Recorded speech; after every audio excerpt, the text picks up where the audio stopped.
Okay, today's Tuesday, January 20th, 2026.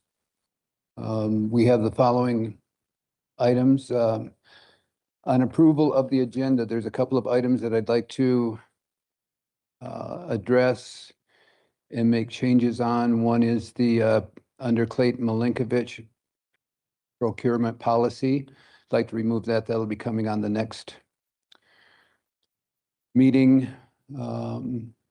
After accounts payable, I'd like to move into executive session under statute 16-4-9, matters otherwise confidential by law. I would like to switch Clayton Malinkovich and Janess Saxton's times.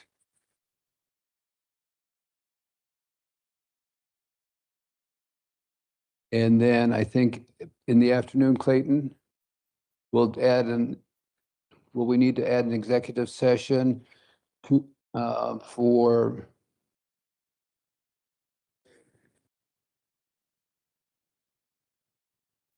okay, good enough.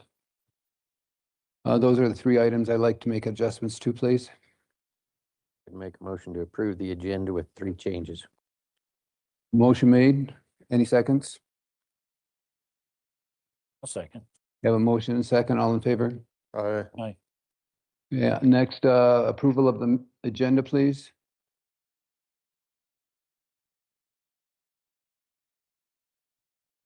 Yes. Approval of the minutes. Motion to approve the minutes as presented. You have a motion for acceptance of the minutes. Second. I'll second. A motion second. All in favor? Aye. Aye. Opposed? Next up, we have accounts payable in the amount with today's addition of $250 for uniform reimbursement to Toby Terrell in the amount of $810,755.02. Is there any discussion on that? Yeah. Great. So this is for Jessica. Way back there. There you are. So Jessica, on close to the back, there's about 3 things, Great American Financial. Oh, there you are. Oh, so there's 3 things, Great American Financial, and one of them is Fairgrounds, Search and Rescue, and something else there. So why don't they take those out of their budget instead of the general fund budget? I would have to do some research and get back You to see you. what I'm talking about? So these here says, but it's taken out of the general. This is a general printing and publication line. And so all the departments use this, and that's actually something I want to look into for fiscal year 27 is putting everybody's printing and publication. So if they use the Pinedale Roundup or Xerox machines, that they have their own budget line within their department, not this. Yeah. I don't like that, how that works right I now just either. wondered but why it wasn't taken out of their budget instead of the general. It's budgeted for within that account. Yeah, I understand. It probably But- has to be somewhere. Yeah. I agree with you that I Good, don't good, particularly, good. no, I don't like how that is either. And it's something I'm looking Okay. into for fiscal I year. just read and 27. appreciate it. Thank you. Mhm. Yep. Question? I have a question, and I guess it just needs to be just some way back here on, Commissioner Vickery, could you use your microphone? Is it on?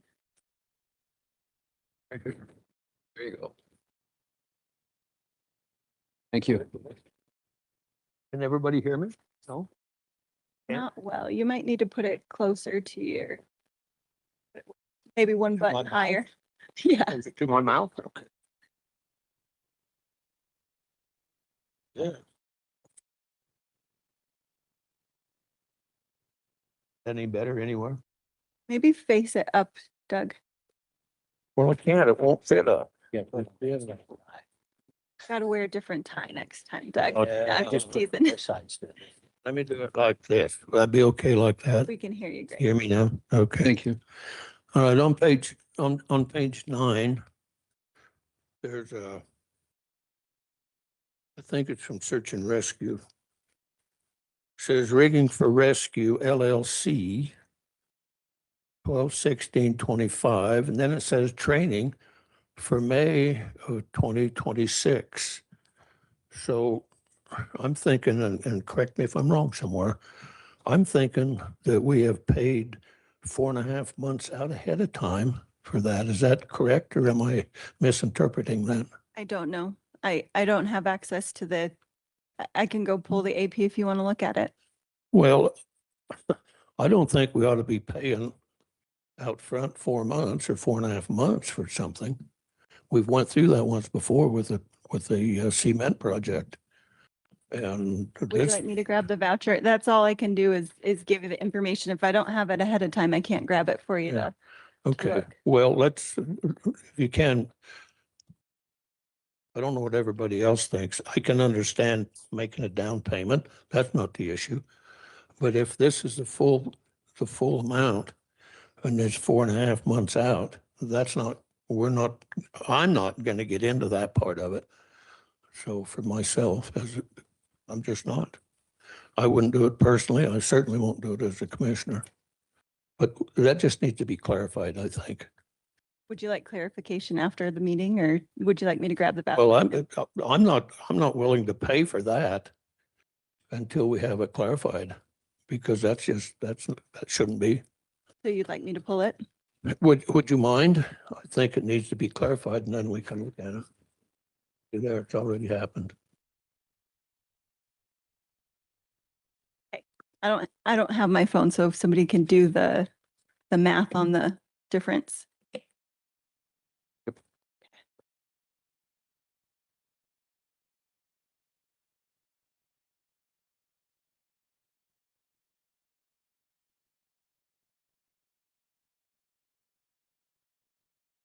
You're gonna have to take your original AP total.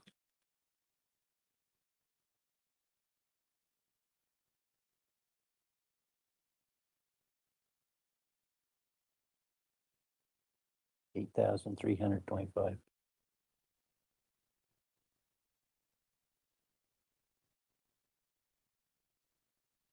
What we're doing is setting aside the training portion for search and rescue for further clarification, and we'll address that at the next meeting. The adjusted accounts payable today is $802,430.02. Okay, thank you for that. You're welcome. And I have one other question. But when Mr. Cooper's here, I can ask him that, and I'm sure he has an answer for me, but I'll wait until he gets here. So that's the only thing on Okay, this other one. okay, Commissioner Stevens. So Billy, on here, I see dust busters again. So it says gravel. Now,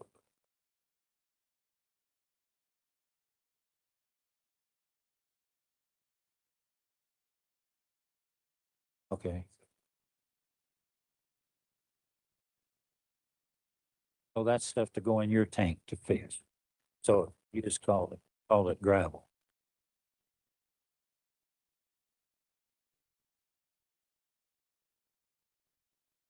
Okay, well, I just wondered about where it said gravel. Okay, thank you. Any further questions? Chairman, I think Jen is walking in. If you want to talk, ask her about the search and rescue deal. Kenna? Good morning, good timing. Great, thank you.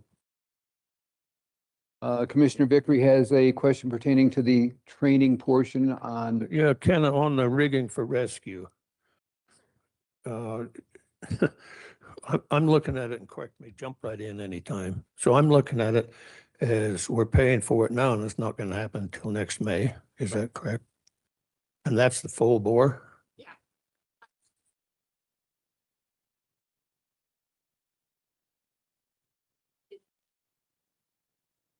Just wait, submit it again, get closer to May. Well, what I would prefer is if you make a down payment, that's fine. I have no objections to that, but I don't think we should pay the whole thing out front, that far out front, it's almost 4.5 months. And that puts us in a sticky position. We've already made somewhat of a policy that says we will not pay for something before the product has been produced, so to speak, in this case.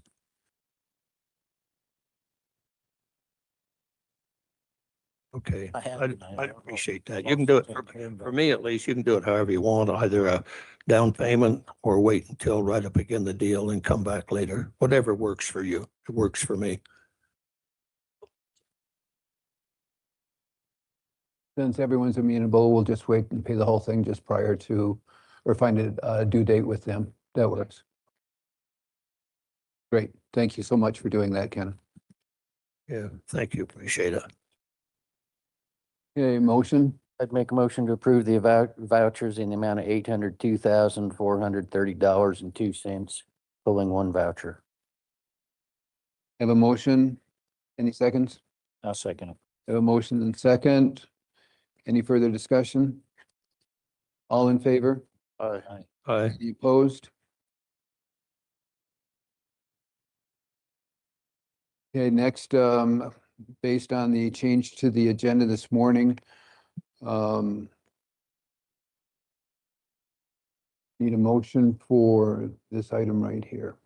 That Mac, he's got better eyes. I'd make a motion to go into executive session, matters confidential by law 16-4-405A, Roman numeral 9. Thank you. Have a motion second? Is there a second? All in favor? Aye. Aye. Aye. Thank you.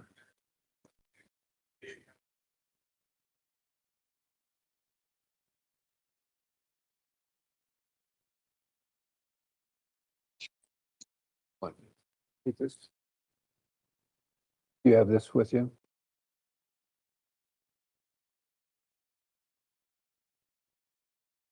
That's what we're talking.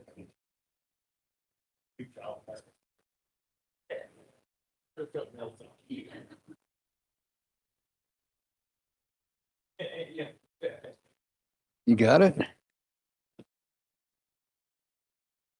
I'm sorry, please. This recorder going? Was I supposed to turn it on? I got it. It just reminded me because I had this.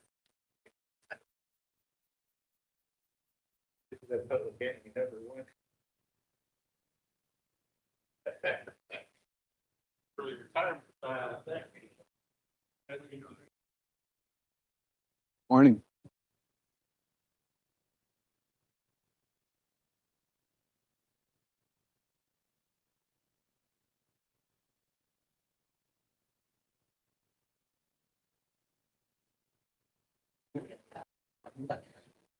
Jeanette, did you happen to bring extra copies of this with?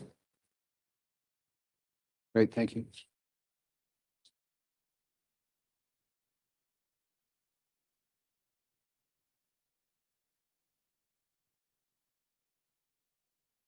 Thank you.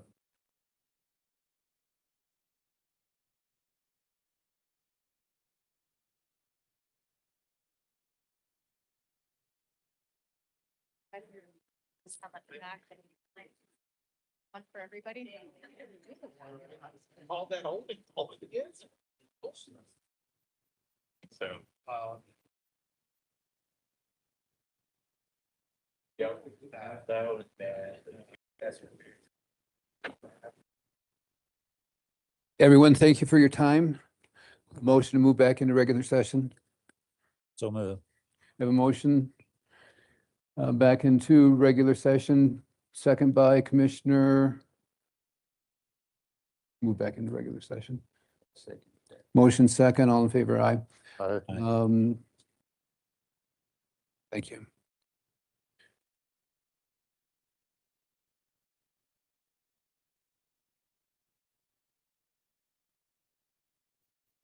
Okay, then a motion based on the executive session on the presentation, please. Mr. Chairman, I move to present a presentation on the fifth penny tax to the general public in our upcoming discussion. You have a motion. Is there a second on that? I'll second it. Have a motion second, all in favor? Aye. Aye. Any opposed?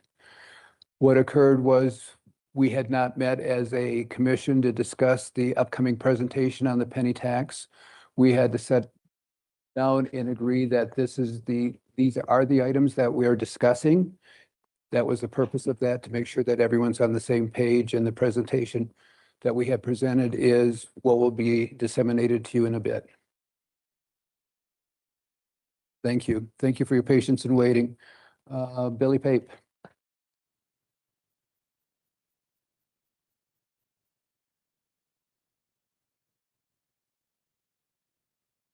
Morning. He's got my activity list. Um, we're just doing a lot of, it's not having to plow any snow. We're doing a lot of work in our gravel pits. We're stockpiling, we're hauling gravel. We're not able to hear you. Is that mic on?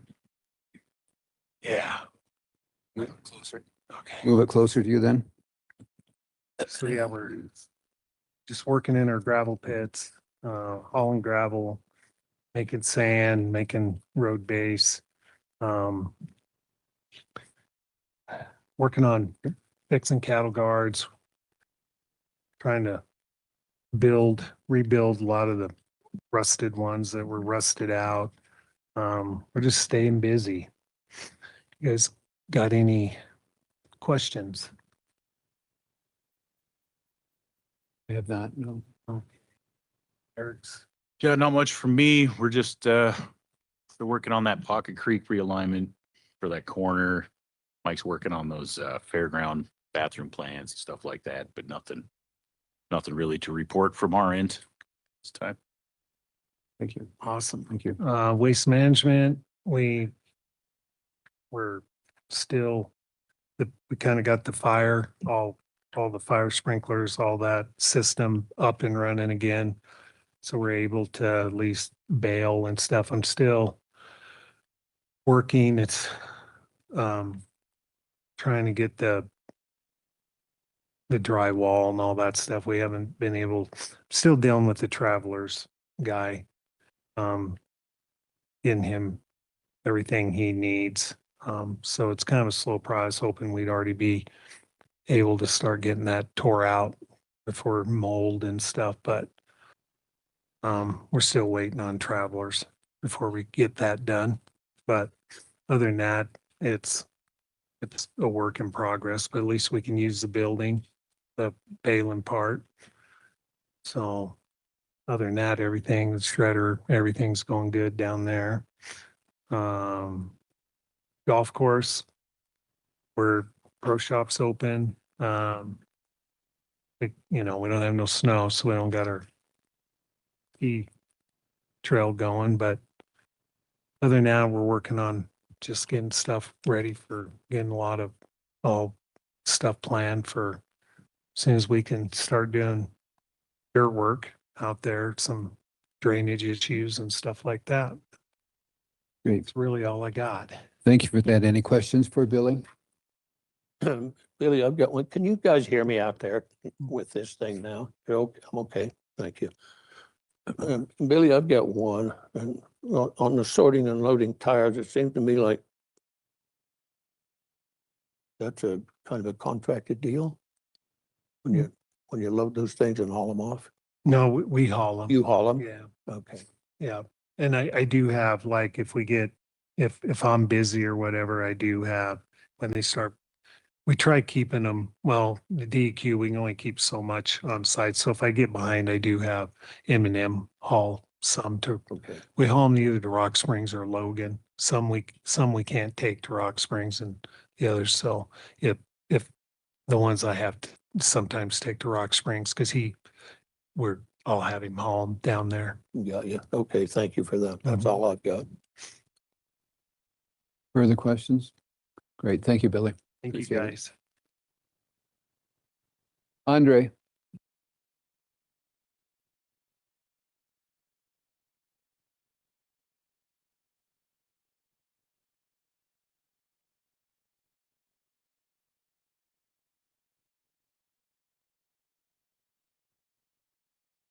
Good morning.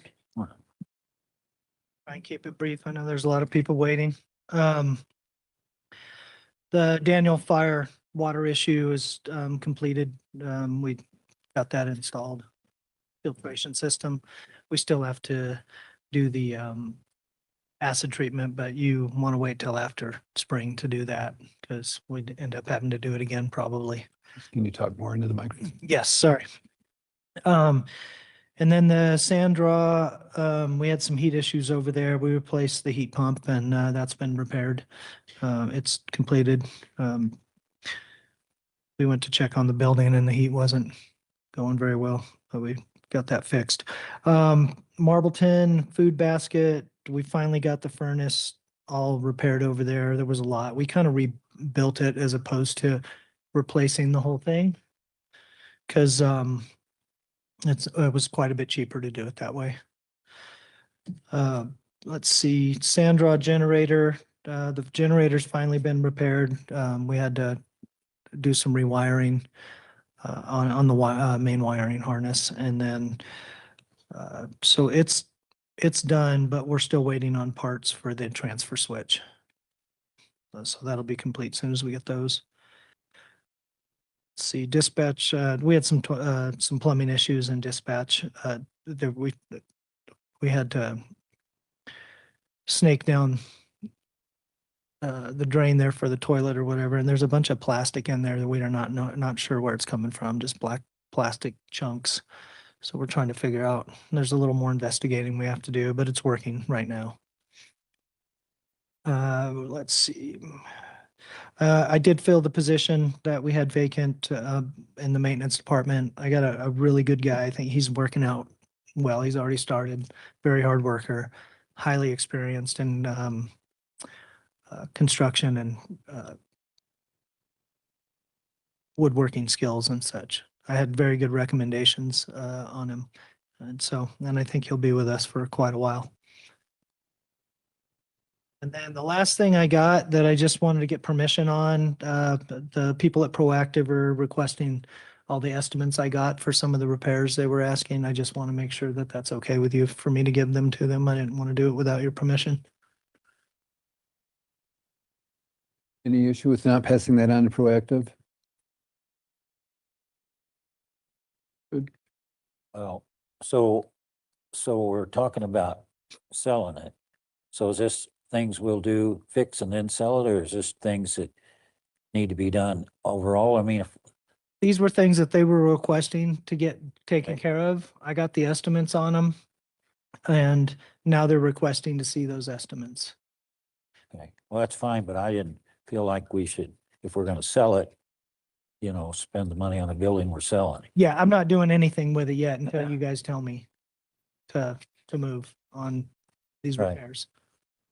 Great. So I'm okay to give them to them? Yes, please. One more thing. Oh, sorry. Okay, over at Public Health, the sewer problem last week, Mhm. what, do you get it fixed permanent? I mean, was it a temporary thing we got, or what's going on? I'm not terribly sure. I know that the guys went over there and took care of the problem. Right. I'm not sure what the actual issue was. They just went and took care of it. I wasn't even really sure that was entirely our responsibility or not, because it's not our building, but we still went and helped. Great. Thank you, Andre. Chad Cooper, please.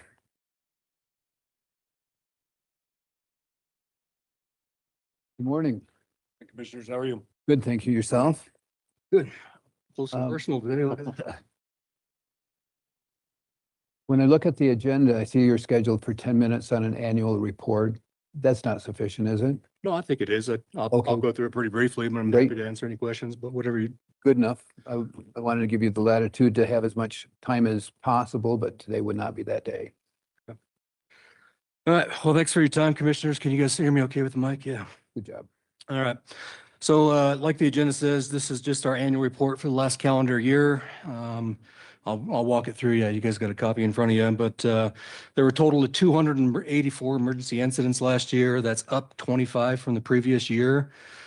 Volunteer firefighters spent 295 hours on scene. That's total for the amount of time on scenes. That's not times each firefighter. There were 9 fire investigations completed last year. That's in par with the previous year. Fire Prevention Division, this is one of the highlights. We were able to install 49 smoke detectors throughout the communities.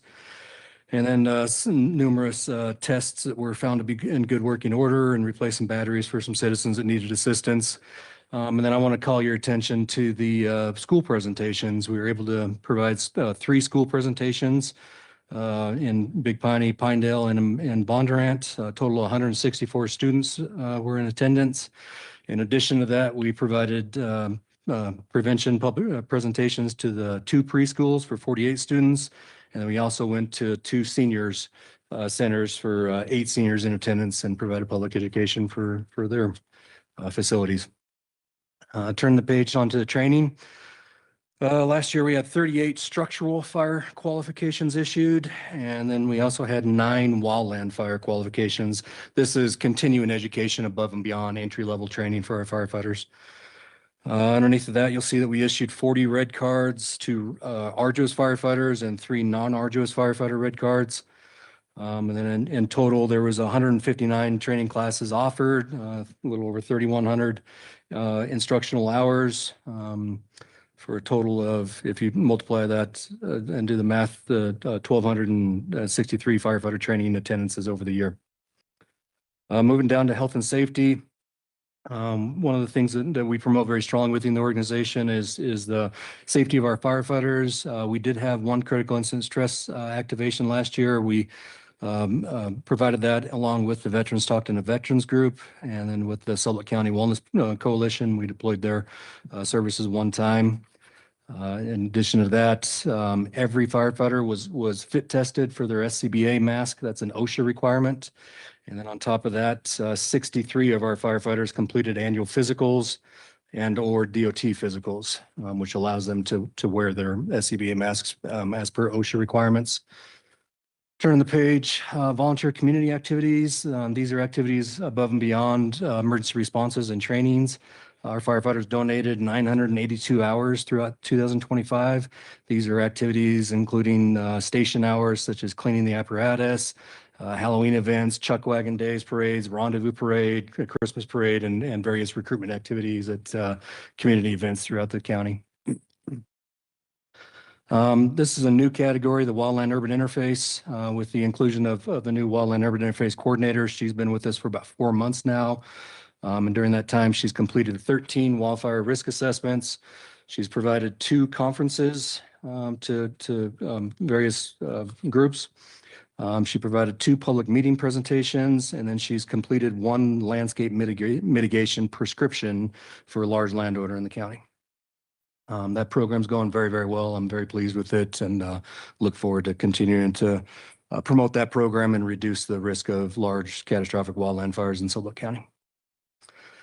Moving down, the section 8 is just the report out on the wildland fires in the county. Our firefighters suppressed 216 wildland fire or acres of wildland fire on private property last year. Several of those were small acreages, but there was 2 large acre fires I wanted to bring your attention to on the Pocket Creek fire and the Pole Creek fire. Those consumed the majority of that 216 acres. And then the next bullet down, you'll notice there's actually 22,269 acres of wildland fire suppression that occurred on public property on primarily the U.S. Forest Service. And those occurred primarily on the Horse Fire and the Dollar Lake Fire, which our firefighters were instrumental in and providing assistance to our federal agencies and partners. The next section, section 9, federal fires. These are the assistance that we provide both in county and out of county for our federal partners. Last year, we only had 2 deployments outside of the county. 6 firefighters were deployed. One of those was on the Dollar Lake Fire. The other one, they actually went to Northern California for a 2-week assignment. There was a total of $104,000 that was federal government funding pass-through funds that went directly to the personnel for their payroll on those deployments. And then on top of that, SCUF is currently awaiting almost $1,900 in reimbursement from the U.S. Forest Service for a prescribed fire support that we did on LaBarge Unit 7 just a little over a month ago. And then on the bottom bullet, we actually charge for the cost of our wildland fire trucks when we provide assistance to our surrounding counties, state and federal partners. Last year, we generated a little over $35,000. That'll be placed in the wildland fire reserve towards the purchase of new wildland fire apparatus. Then in the next section, grant funds, we applied for a VFA, that stands for Volunteer Fire Assistance Grant. We applied for $8,300, we're awarded $7,400. We also applied for a Marathon Community Investment Grant to purchase new bunkers. We applied for $33,000. They actually substantially reduced that, but we did receive $5,000. We also applied for the Anheuser-Busch. That's the donation of the pallets of water that the firefighters use. We were actually denied that. We have received that numerous times though, and certainly understand that they need to share that out amongst the other volunteer fire departments. ExxonMobil Smart Simple awarded $3,000 towards bunker gear. We were denied for the Nutella snacks giving back $5,000, and we were denied for the State Farm insurance $10,000. And one thing I'll make note of, and I didn't, this wasn't included in your packet, it was a small oversight, but caught it afterwards. The Colorado River Sustainability Campaign did award $127,000. That's the funding that pays for the Wildland Urban Interface Coordinator position that I mentioned earlier. Current performance period on that is through October 31st, 2026.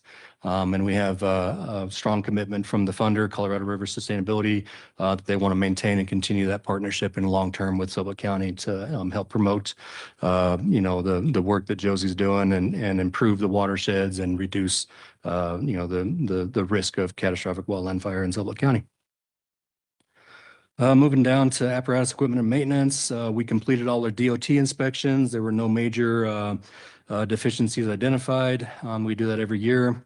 We also completed all of our pump testing. There were no major deficiencies found. Only one fire apparatus was taken out of service, and it was immediately repaired. And actually, there were several minor repairs that were all identified, and they were all repaired within a month or two afterwards and put back in service. There was only one truck that was actually taken out of service. The aerial ladder that requires annual inspection by the factory service rep. They come every 5 years or every year, and then on the 5th year there actually has to be a third party non-destructive X-ray of the wells and so on, just to make sure that the ladder's not failing.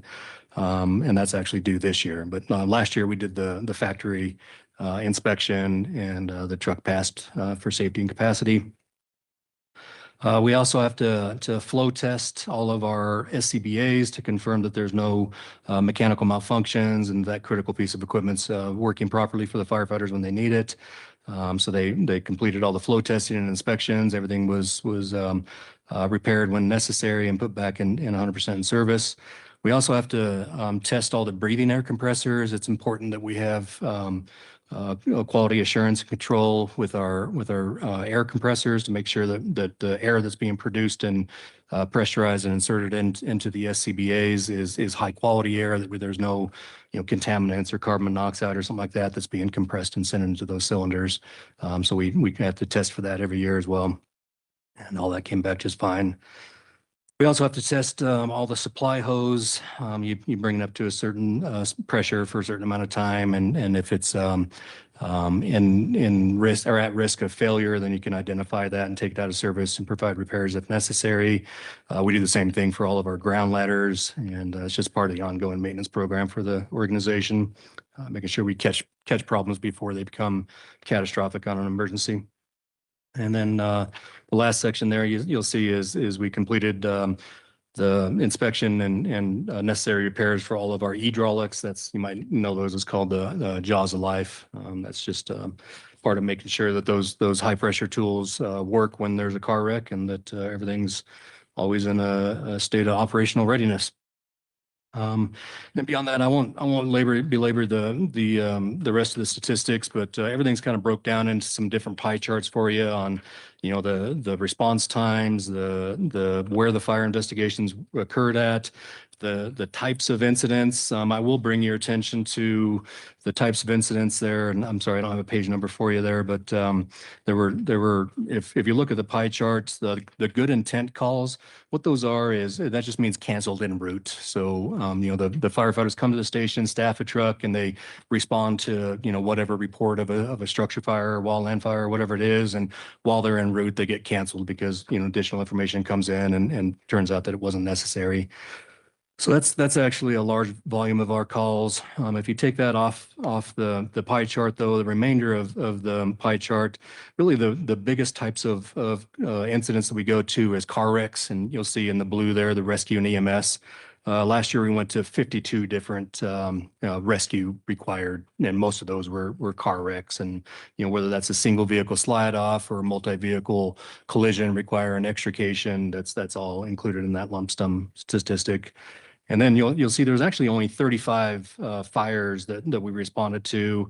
That includes structure fires and wildland fires. But it's actually kind of a nice representation there that shows a pie chart of the types of incidents that we go to.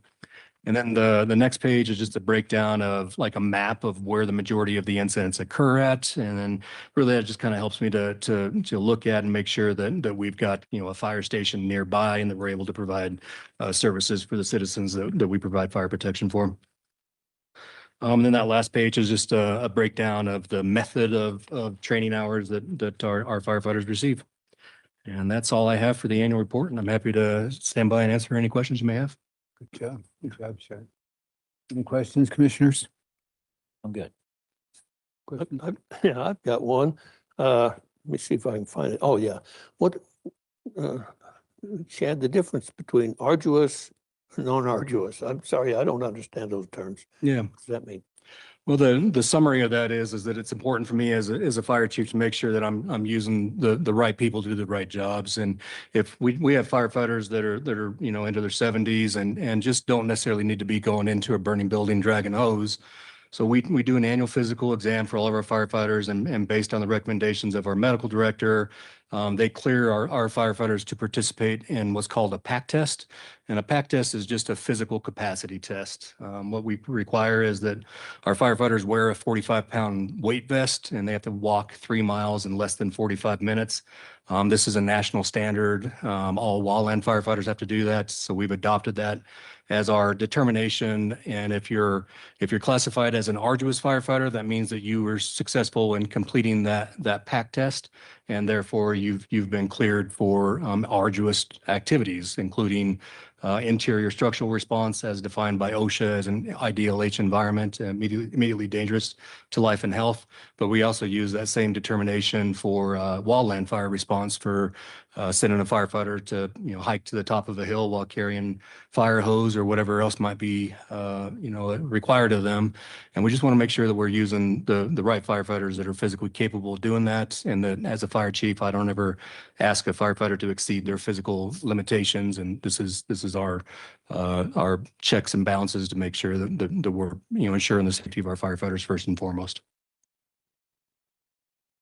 Okay, well, I've got one more question, and I'm sure you can answer this one. So I noticed in accounts payable, there was a battery for $1,000. Is that, what kind of a battery would that be? Oh, it's not a battery. I know what you're talking about. That was a fuel injection control module. And it was in Command 5.2, which is our diesel support unit. It's our pickup that's out at Station 5. And the fuel injection control module went out. County Road and Bridge went out there, did a quick assessment, and they ended up bringing it back to the Road and Bridge shop and repaired that. And it was basically $1,000 bill. I don't remember the exact number off the top of my head. And then there was a core trade in for that. So they returned the original core for about $300. And that was the cost of that repair. When I looked at it, I thought a battery, that's a big dollar amount for a battery. Oh, But no. that's okay. Explain that. Thank you for that. Further questions? I don't. Presentation. Thank you, sir. Thank you. Thank you, everybody. Appreciate your time. Have a good afternoon. Thank you.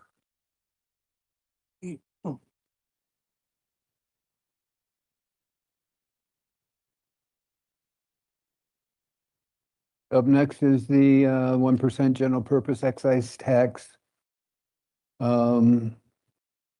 Pursuant to statute 3915-203, where public input is encouraged. Janess, do we have any pass outs on this?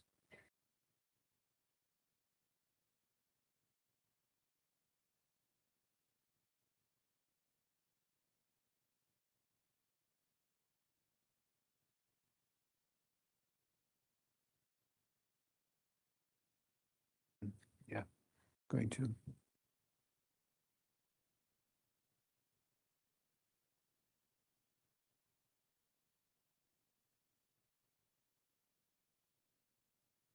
Because we couldn't meet earlier and approve a presentation, we have to wait for it right now to be printed. I'm sorry for the time delay and being a little.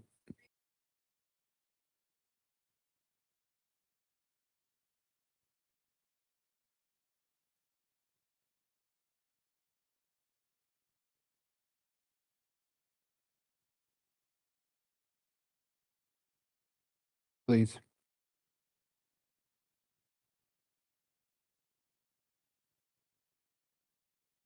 Otherwise, we can get whiplash going back and forth.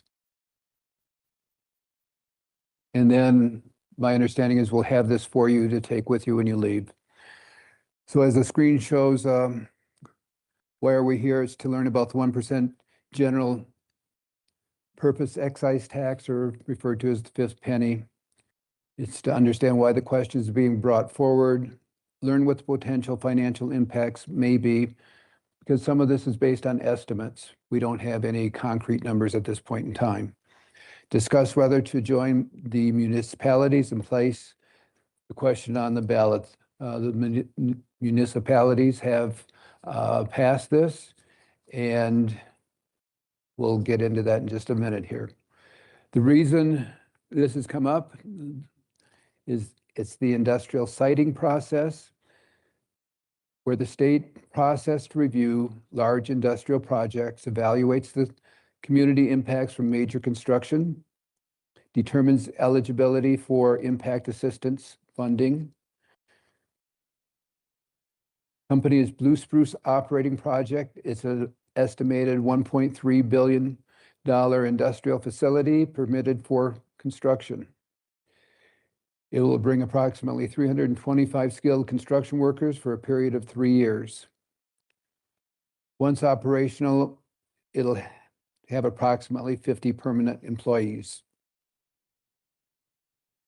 The unmitigated impacts, there are unavoidable costs. Thank you, Emily.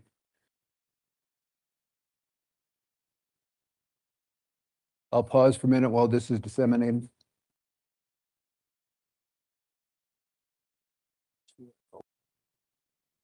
$30 an hour.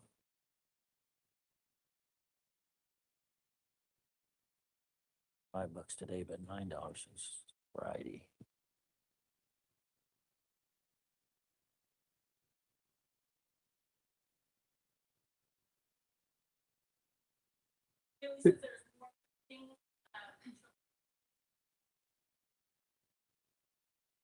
Great. If they're out, you can have mine for now. Great, thank you. Oh, As well, mine too.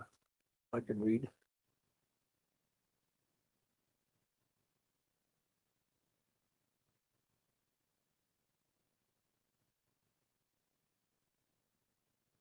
you want one? Here's this. Thank you, Sheriff Lair. $2. $2. So we're on page 4, unmitigated impacts. These are the unavoidable costs that local governments face as a result of construction of large industrial facilities. The construction project will impact essential services as road, law enforcement, fire, EMS, etc. It's driven by the workforce influx and heavy construction activity. Page 5, due to these unavailable costs, the county and municipalities are eligible for impact funding. This is the 1% for fifth penny tax. Funded from the state of Wyoming General Fund, sales and use tax revenues. Funds are awarded to offset unmitigated local government impact, excuse me. Amounts are based on the project's cost estimates, with a total funding available originally estimated at $14 million. The eligible entities met to discuss the impacts and costs and to agree upon a collaborative application for funding. And the eligible entities were the surrounding counties. I think there were 5 counties total that were represented there off the top of my head. And the counties were representing the different municipalities, law enforcement, EMS, et cetera.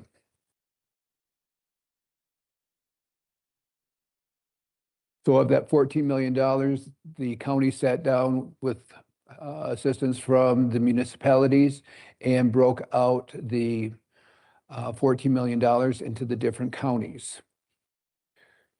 Sublette County, its municipalities and designated entities were awarded approximately $7.3 million of that $14 million. Once, when we arrived at a percentage, we took the dollar amount and passed it out to the different towns, airport, hospital district, all the different entities, and they came up with a budget. And the budget that is shown here is what the different entities came up with their approximate cost associated to them would be. And again, it's approximated. Anyone needs additional handouts? We have more that just came in the door. And we're on page 6, Jeff. So Sublette County has, and I'll use approximate numbers rather than go through, $2.8 million. Big Piney, $1 million. Marbleton, $1.5 million. Pinedale, $400,000. Big Piney Marbleton Airport, $400,000. Sublette County Hospital District, approximately $1.2 million. These numbers were based on the entities setting down and putting together a budget of what they felt their cost would be on a pro rata basis of the $7.3 million. If distribution of these funds occur, the receipt will not be in one lump sum. It's going to be spread over a period of, is it 30 months? 20. 20 months. Okay, thank you. And so it's not, here's a check for Sublette County for 2.9 million. They're going to pass that out on a monthly basis. Page 7. Sublette County specific purpose use of these impact funds of the $2.9 million. Due to the impacts of the industrial project, Sublette County Road and Bridge receives approximately $2.4 million on a projected cost for road and bridge of this industrial siting of $17 million. Sublette County Unified Fire is at $97,000 for extrication tools and personal protective equipment. Sublette County Sheriff's Office of $400,000 personnel, equipment, including a vehicle. Sublette County Management, Emergency Management, $20,000. So what these counties are doing is projecting on the number of people that will be coming into the county and the wear and tear of our assets or additional costs to support our emergency services. Page 8, key requirement to receive the award impact funding. The county must impose a general purpose excise tax. This requirement is set by statute and industrial siting order. Without the tax, the impact funds cannot be distributed to Sublette County entities. Nevertheless, the funds, the $17.3 $3 million approximately.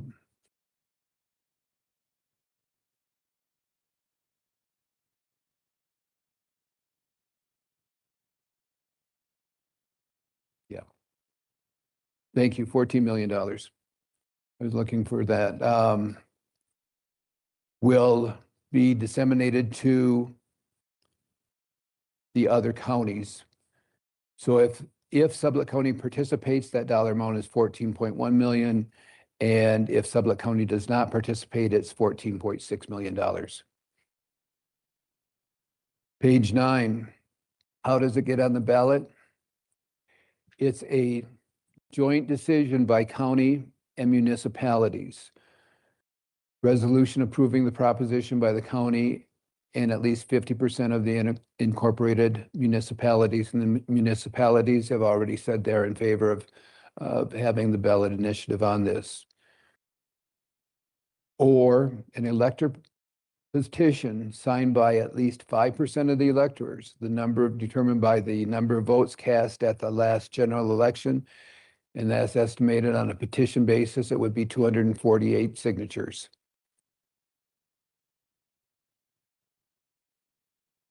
Page 10. If the 1% tax is approved, it unlocks the awarded impact funds that we just went through. County and towns receive additional local tax revenue to fund general operations during the term of the taxation. Based on recent sales data, the tax could generate approximately estimated dollar amount, $5 million annually countywide. This tax stays local rather than being directed to the state's general fund. Actual revenues will vary based on economic conditions and spending patterns. Again, that $5 million is purely an estimate. It is broken down into, it shows Sublette County, Town of Pinedale, Town of Marbleton, Town of Big Piney. We're using a 2020 census population of $8,700, estimated share of county population, and approximate annual share. And this is an approximate annual. The tax must be reauthorized by voters every 4 years. It's not something that's automatically renewed. It has to go to ballot again. Without this regular voter reauthorization, the 1% general purpose excise tax would end. Page 11. If the 1% tax is not approved by voters, no industrial siting impact funding will be received. No additional 1% local excise tax revenue. The local governments will still face all of the project construction costs and the wear and tear on county assets. Page 12. What happens regardless of the vote? Blue Spruce project generates significant property tax revenue when completed. Our information was pulled from the County State Daily provided to them by Blue Spruce. The correspondence that we've had with Blue Spruce in this regard has not occurred. Over $20 million annually in severance taxes to the state per Cowboy State Daily. Over $20 million annually in ad valorem taxes to Sublette County per Cowboy State Daily. The sales tax revenue associated with the project, regardless of whether that rate is 4% or 5%. Purpose of this meeting is to explain what this is and to offer you an explanation and give you the latitude and opportunity to ask questions pertaining to this.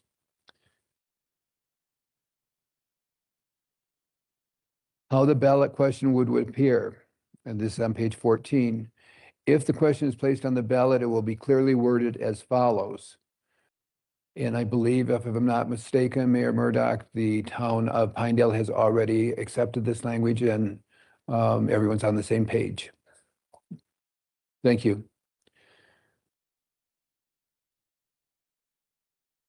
Shall the Board of County Commissioners of the County of Sublette, State of Wyoming, be authorized to impose a general purpose excise tax of 1% upon retail sales of tangible personal property, admissions, and services made within the county for general revenue purposes for the period of July 1 through June 30th, 2030.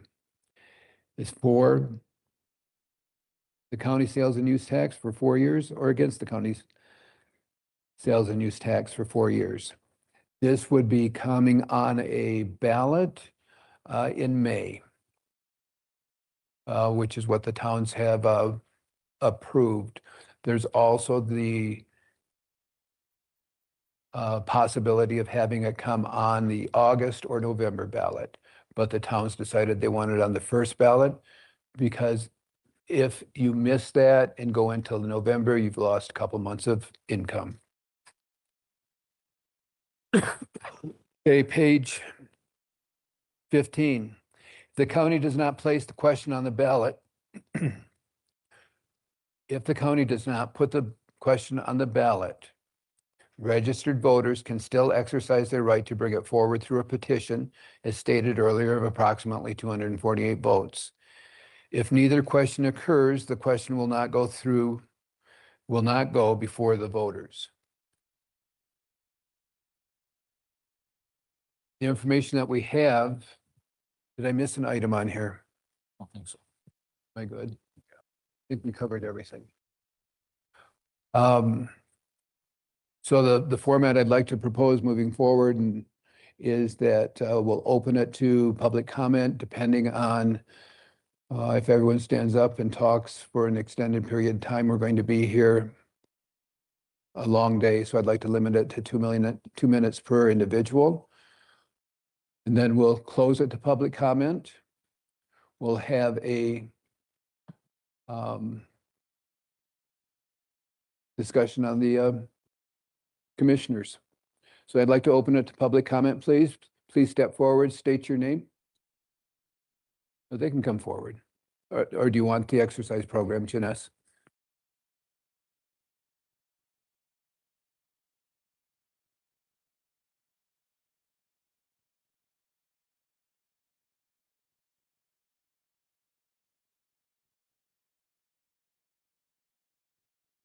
Thank you.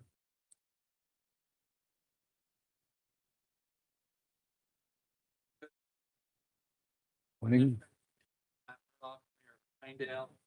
I'm here with representatives of Marvelton and Big Piney. Just to point out, I think we really appreciate this discussion and your willingness to have this discussion.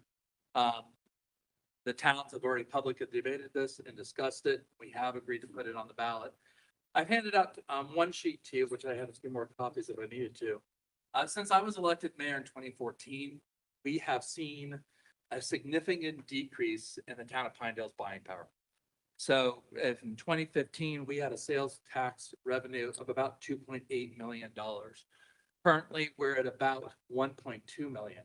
If you combine that with inflation, currently Pinedale is operating at 33% of our buying power in 2015. Nonetheless, chip seal, everything else costs more.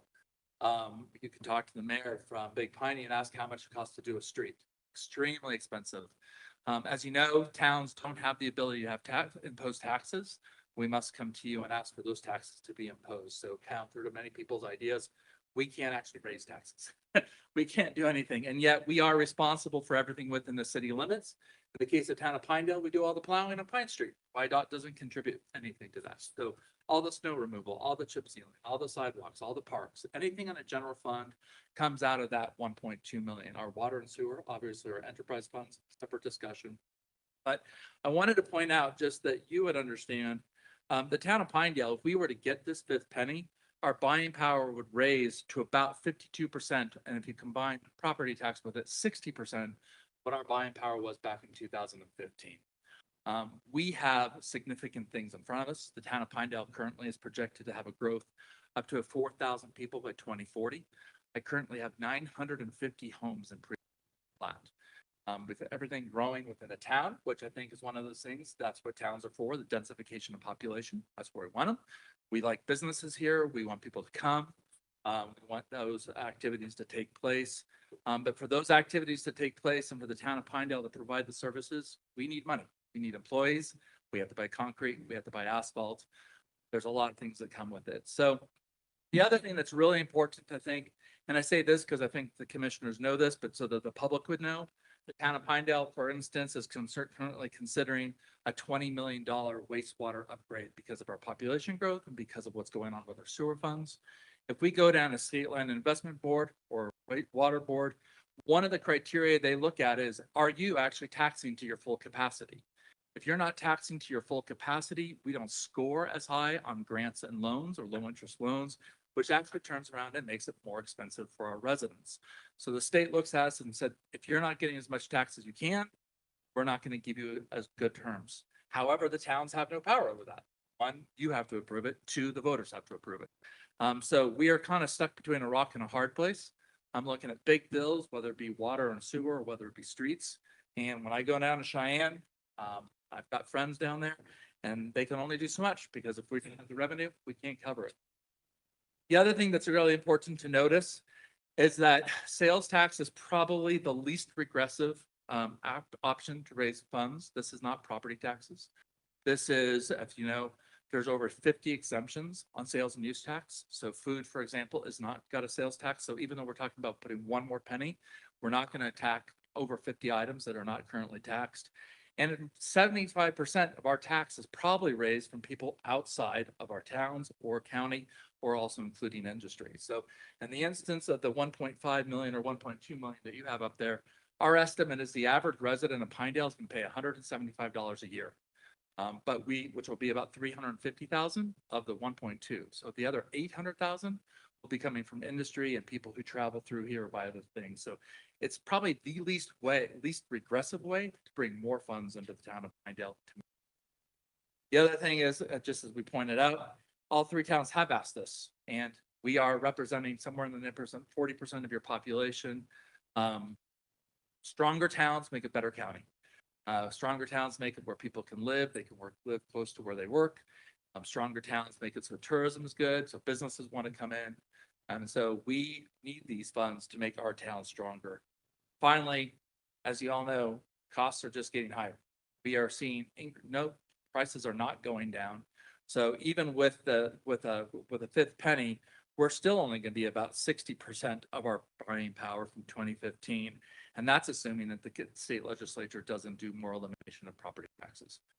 So, Mr. Chairman, commissioners, I'm asking respectfully that you would approve placing this on the ballot. And at that point, we'll see what the citizens of Sublette County say. That's that final vote on there. Thank you very much, sir. Thank you, Mayor Murdoch. Thank you.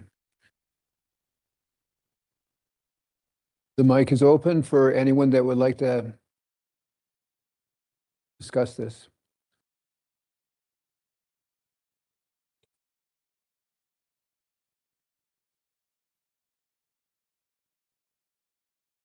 Two things. First of all, I'd like to see, instead of it being a general purpose tax, have it be a special purpose tax. Have us use those funds for something that benefits the county. For instance, a justice center. If we're going to have lots of transient people in here building, we're going to have more need for jail space. Improvements to our life light.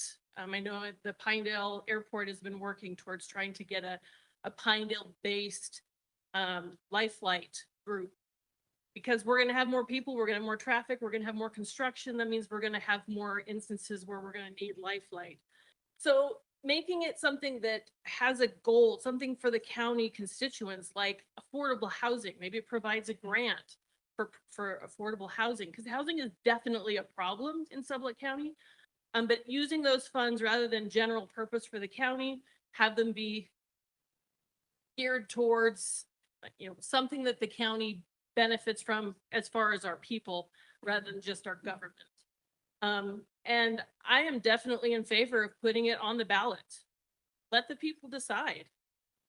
At the end of the day, if you don't buy a $50,000 vehicle, you're probably not going to be affected a whole lot by this tax. As Mayor Murdoch said, the average person who's just buying everyday stuff will probably see a bonus or, a deficit to our personal budgets by $200 a year, which, let's be honest, that's 2 nights out eating. It's not a lot of money in this economy. So those were my 2 things. Put it on the ballot, let the people decide, because at the end of the day, it really is up to our constituents. But I would also like to see it not be a general purpose, but rather something that would benefit every member of our community. Thank you. Thank you.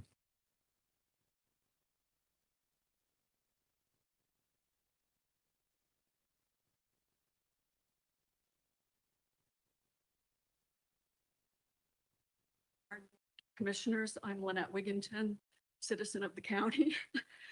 Thank you for serving. Appreciate all the efforts that you put in here. Fortunately, we live in a no state income tax state. Unfortunately, state legislation reduced the county's funds with a property tax reduction. The Blue Spruce project is going to happen. The impact will happen. Will cost the municipalities in our county. We need, as the mayor shared, to get the 1% tax on the ballot. And I believe educate our community on the needs and the purposes of taxes. Please place the 1% tax on the ballot. Thank you. Thank you so much.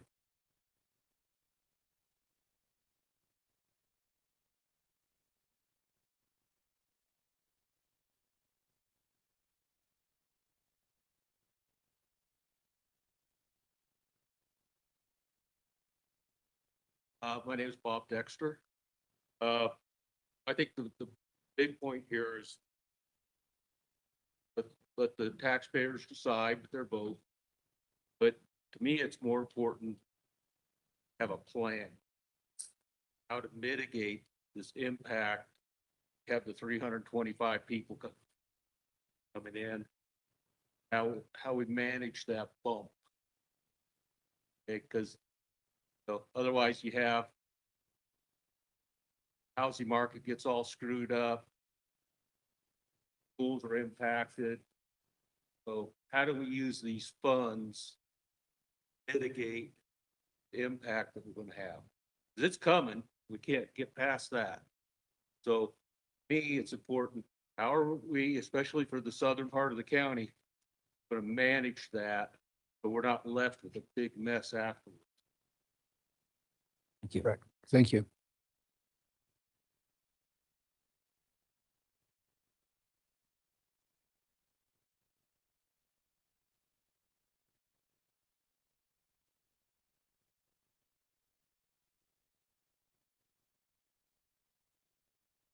Now, if you all don't start asking questions, we're going to be back on schedule and actually ahead of schedule. So don't be shy. Do we have any questions online?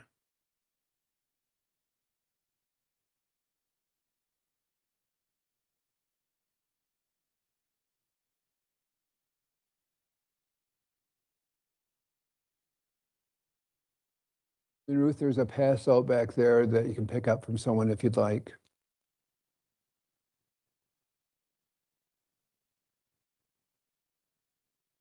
Okay. Last call online or those in attendance.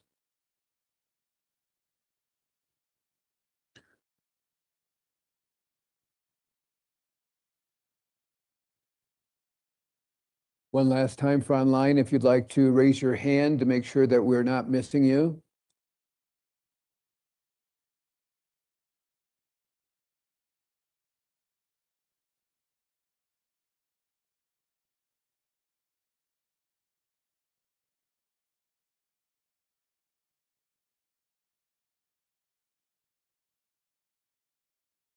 Please.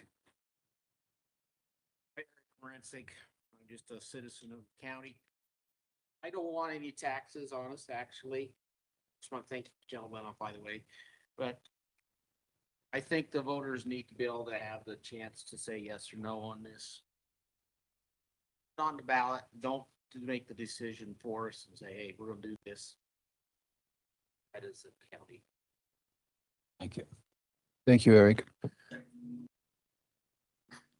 Mr. Chairman, I raised my hand before. I don't know if it picked up. Can you hear me? Yes, sir.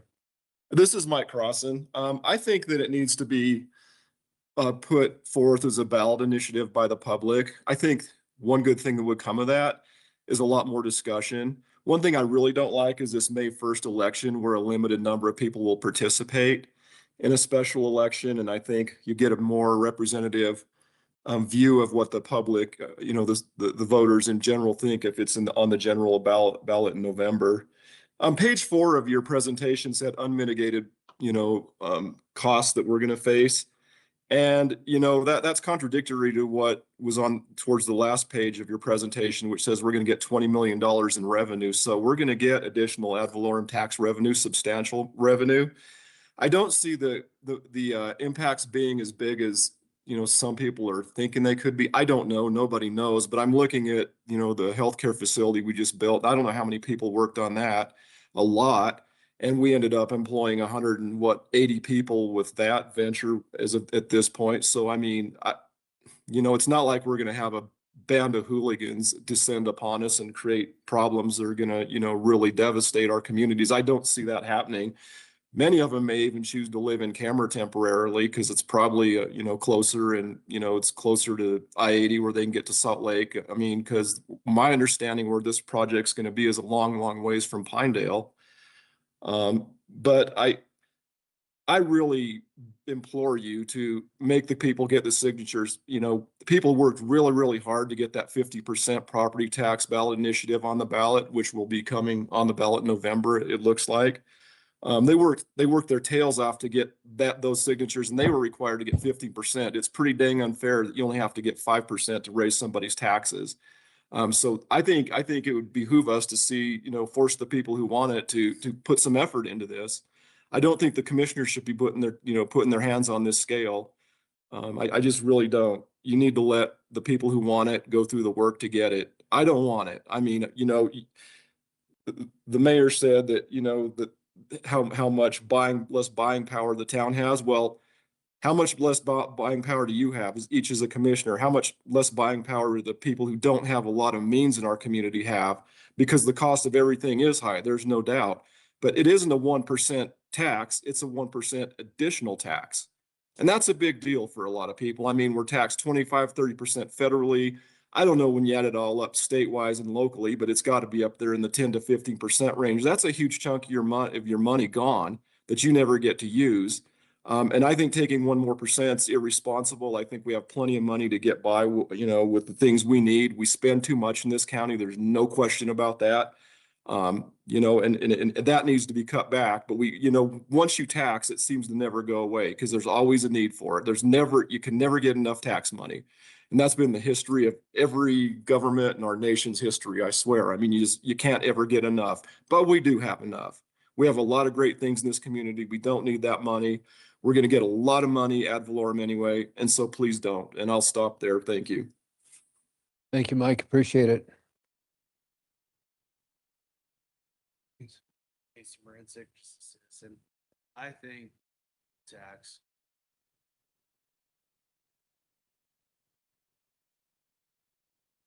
Hospital, too big for this community. Price was. Their building, they're too fancy. Education building. Just build a building. It doesn't have to be fancy. Budget and keep taxes down. That money for this.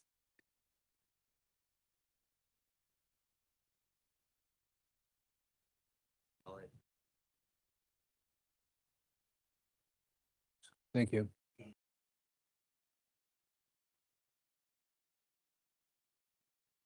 Excuse me, Mr. Chairman, just to address one point. The reasons the towns asked for it to be on the May ballot is because we already have an election at that point in time. And I do believe that if we don't have it on the books before the beginning of the fiscal year, it doesn't necessarily apply to the next fiscal year. So that was one of the reasons we put it on. If we put it on to the November ballot, Mr. Crossan's correct. I think you probably have more voters on it. There are some of us who are running in this next election, and I'm either going to be the most highly unelected or highly elected mayor of Pinedale, because I suspect people will turn out, which is good. It's what we want. But I just want to point that out. Also, the towns don't profit from ad valorem taxes as well as the county does. And I think it's really important that the citizens and people understand towns have expenses that have to be paid for. We don't get money from the county. We only get money from what we, if you will, trap in the town. And if we can't increase that, then our services will decrease. And I think one of the points that was made earlier is, I know for the town of Pinedale, we're already looking at, like, we're going to do more chip sealing. We're going to actually put money into projects, not building new buildings, but actually making it so things like we've been deferring chip sealing. We originally were going to do 1/8 of the town or 1/7 of the town. I think we're up to 1/12 of the town every year, and we're spending more money. And that's actually, thankfully, with you guys that we're working that together, putting that bid together, that we can actually get as much done. So costs are up, we need it, but that's, I just want to give an explanation of why we asked that the initiative be on the May ballot. Thank you.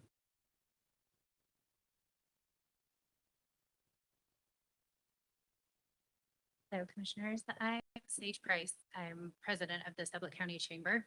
And we are asking that the vote goes to the public. Let the public have a voice and also educate the citizens and let them know exactly what this tax is and the reasons for it, as well as some of the reasons against it. But please let the county citizens vote on it and have a voice on it. Thank you.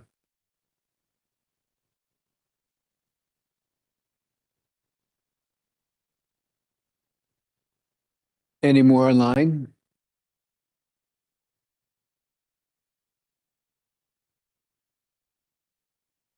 Okay, I'll close this to public comment at this point in time.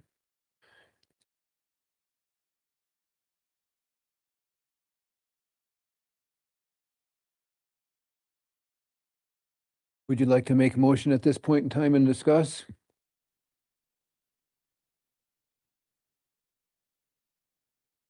Well, Mr. Chairman, I'll tell you guys where my head's at right now and my thoughts, and I'd be happy to to listen to anybody else that changed. So one, I find it bothers me that the state, I feel like we're being held hostage. It says, hey, look, when you look at industrial siting and the process of industrial siting came along when Gillette was experiencing a huge boom in mining operations up there. And they says, hey, look, we understand that you guys are going to be locally impacted, so we'll give you back some of the money that the state's going to keep to help compensate for that.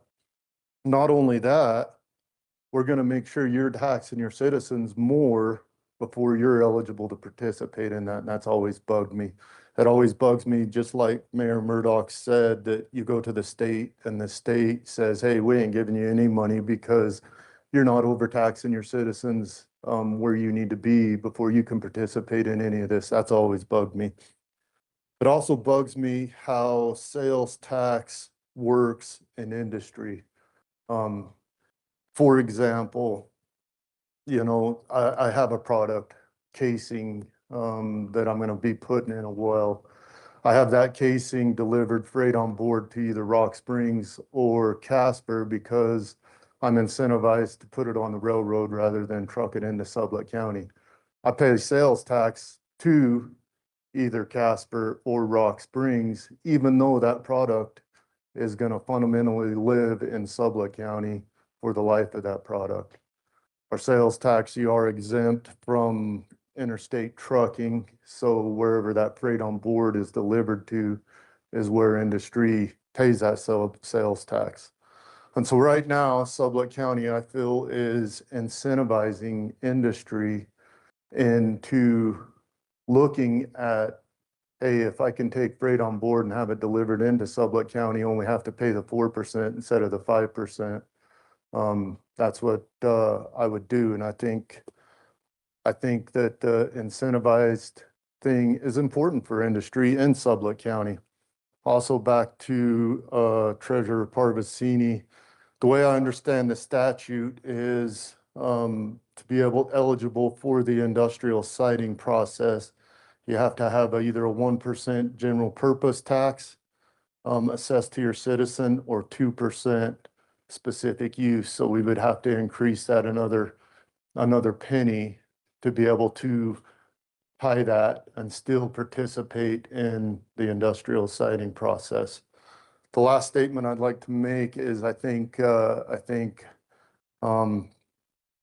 I agree that this coming from the citizens as a petition puts them responsible for championing that education out there. I still think that's the best route for something like this to come to the voters. I'm not against it coming to the voters. I appreciate the process and how it's done. I still think that that's the best avenue for that to become true to the voters, is them being the champions of that education for the voters. And that's where my thoughts are. my Thank you, head's at. Commissioner White. Thank you.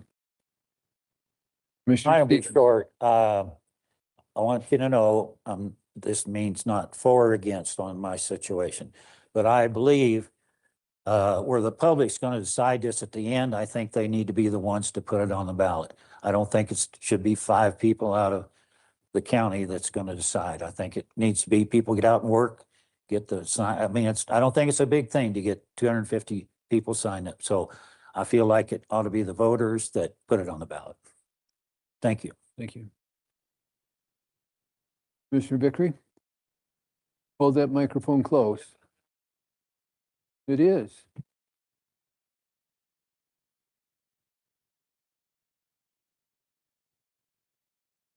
Might have to hold that microphone. Well, I might. Can you hear me now?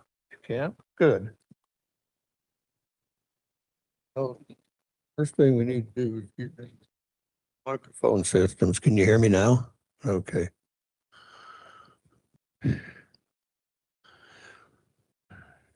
So to give you a little hindsight of me, those who don't know me, I'm not a tax to the max person. There's a lot of ways we can get by with what we've got. We've got a lot in Sublette County. But I'm also an individual who realizes that some entities are less fortunate than we at the county level are. And I'm also an individual that says, in an instance like this, for all the years that I've sat on this commission, this is probably the toughest decision I've had to make. Doesn't sound like it should be, but it really is. And so for me to sit up here and be one of the 3, 4, or 5 individuals that says, yeah, we're going to put it on the ballot, I think for me is wrong. I think what we need to do is allow the folks in the community to take the horse and run with it, gather the signatures that are required, which is some 248, I believe. And when that occurs, I'll do everything I can to support that endeavor. But I'm not going to sit here as one individual and say, yeah, we're going to put it on there, because there's going to be people out there that's going to say, I don't care for it. And so let those people make the decision. If it's worth getting on the ballot, it's worth working to get it there. So that's my take on it. And one other little thing too, I keep hearing about pour this and pour that. Well, I'm telling you, the county has picked up a huge bill when they took over law enforcement and fire for every entity, every town that's in this county. That's huge. And so that money that isn't being spent there should be applied someplace else. And when I look back and thinking, if this thing comes to fruition, like I think it will, like everybody thinks it will, there's going to be a substantial amount of money come towards the county.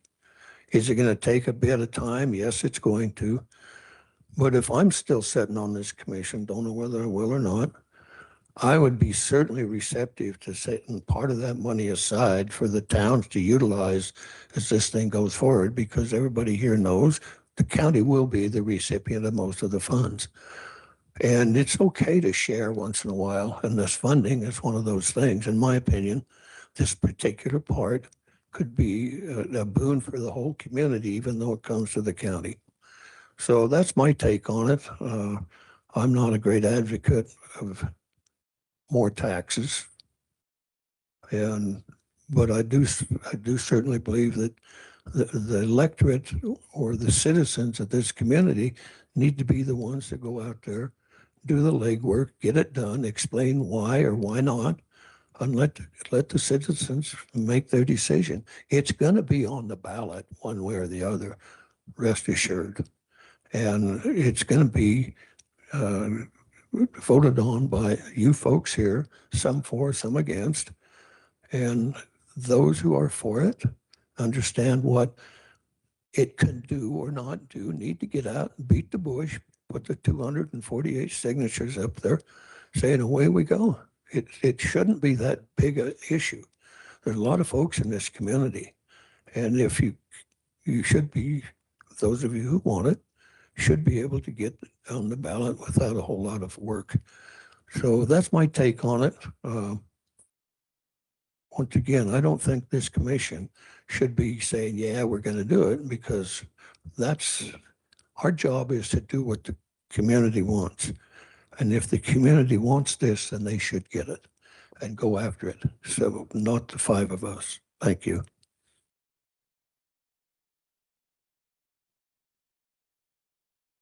Well, this has been a tough one for 3 weeks at least, and there's not a thing I've heard today that I could argue against.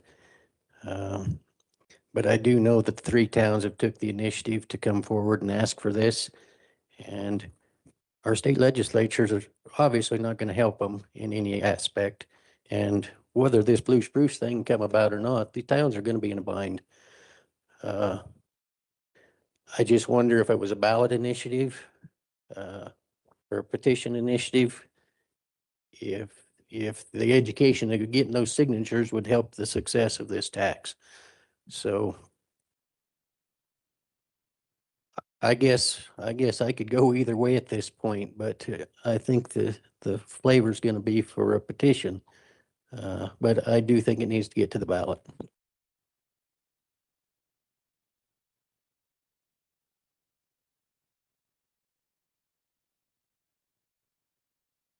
Commissioner Vickery said that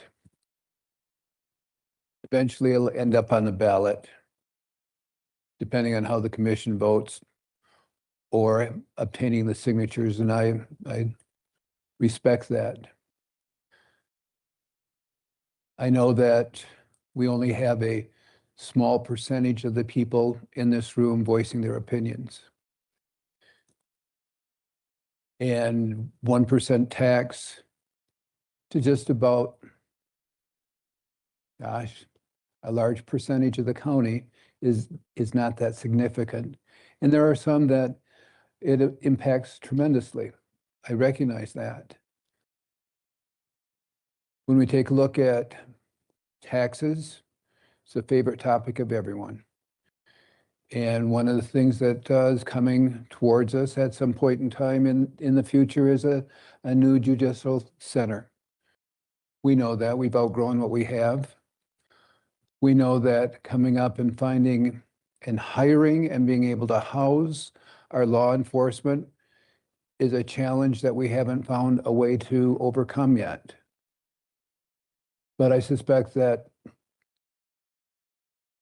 the county residents, the constituents of the county, will be facing that as far as what do we do? How do we adequately protect our citizens?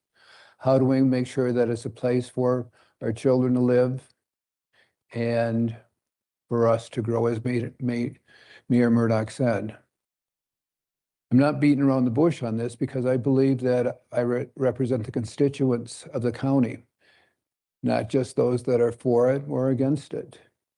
And it's my belief that it needs to go on the ballot because according to everyone, when you talk with them, well, it's going to make it on the ballot. So I can't see making it long and protracted to get there. I'm in favor of the initiative, and that's my position.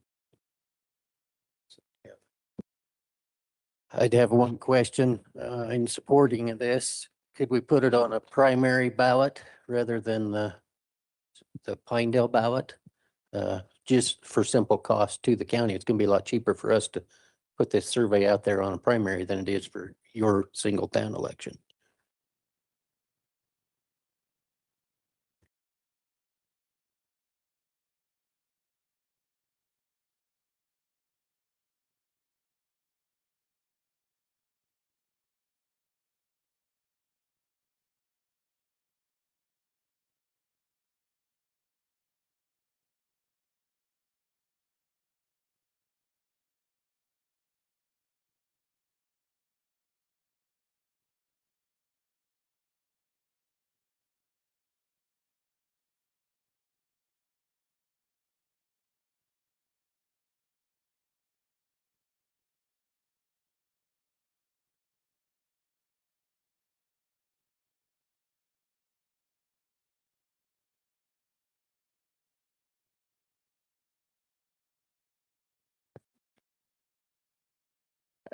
I'm not sure if you're right or you're wrong. We've had a lot of discussion on this and the discussion's changed a time or two, and I don't know if Clayton is here to weigh in. I had a case at 11.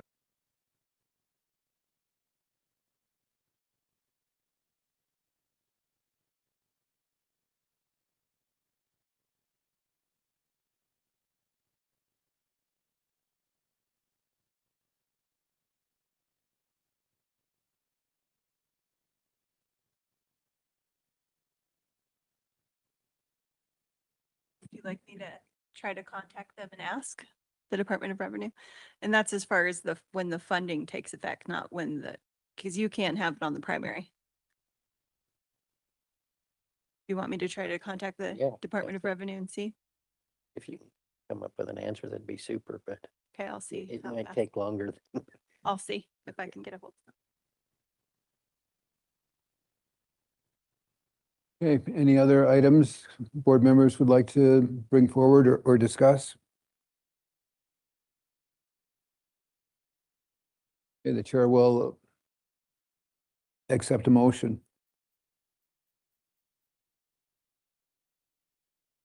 So I've got one more question before a motion. Please. Do we have to designate it being on a May ballot without a change? Or if I were to make a motion to bring this forward, could I designate the August ballot? We'd have to have a determination from the We state. know it can go on the August ballot. We're just not sure what Right. revenue we'll miss out on. In order to do that, But the towns would have to agree to the towns would change. have to agree. That's correct. And I don't know what the position is, other than they'd like to see it so they can start the collection of being able to benefit from the penny tax sooner than later.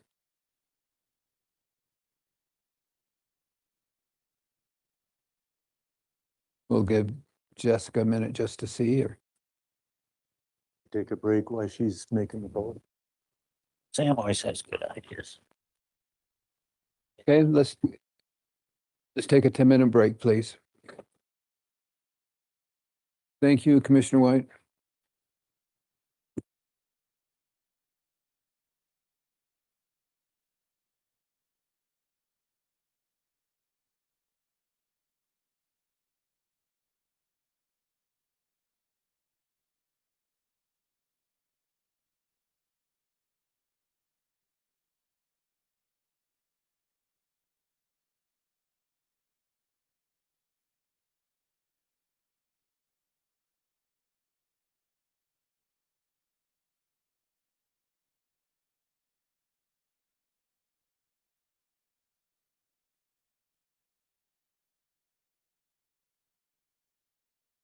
Session, please. Thank you for your patience.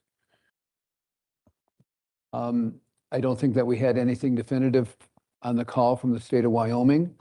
The individual that may have the answers is not available.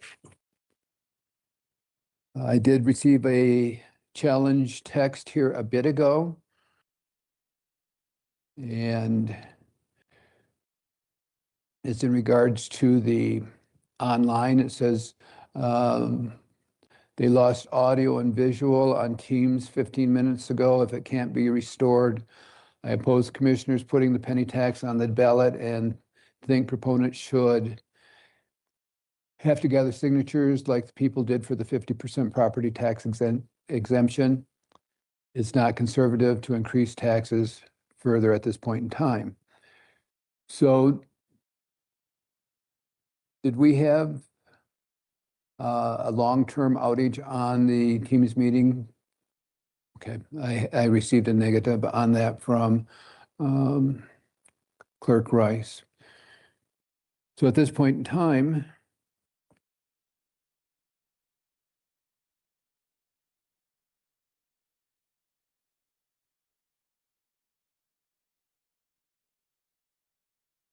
okay, good enough. I accept that as we're moving forward. Thank you.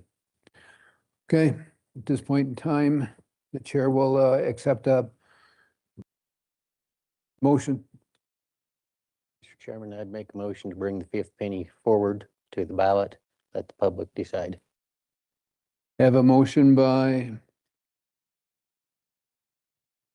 Commissioner Bradley to put the fifth penny on the ballot. Is there a second? I'll second. Any discussion?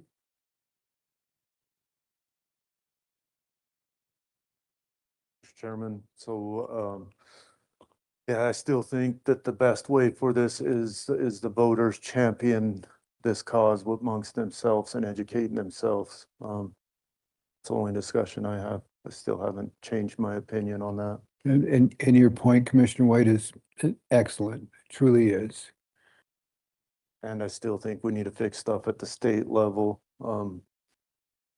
rather than changing or adding more tax here and us championing that cause. Not opposed to it being on the ballot. I just think it needs to come from the people, from the voters. Thank you. Any further discussion? We have a motion and second on putting the fifth penny on the ballot as stated within the handout, the language provided there. All in favor of putting it on the ballot signify by saying yes. Aye.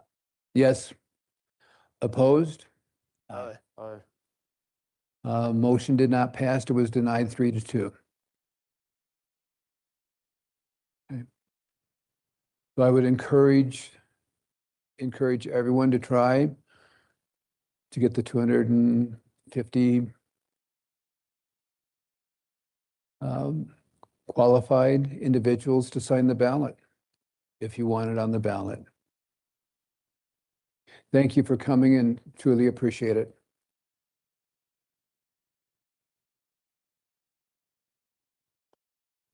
Next.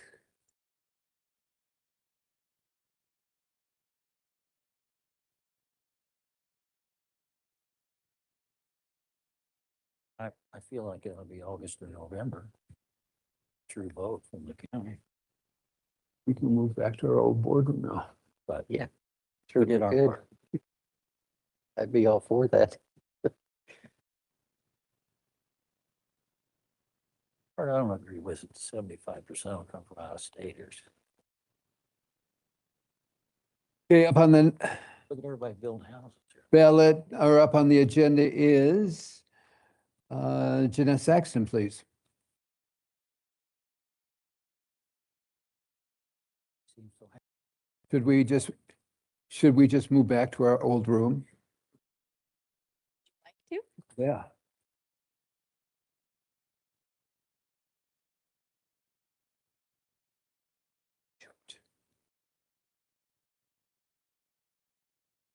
Well, I told them they shouldn't give it to me.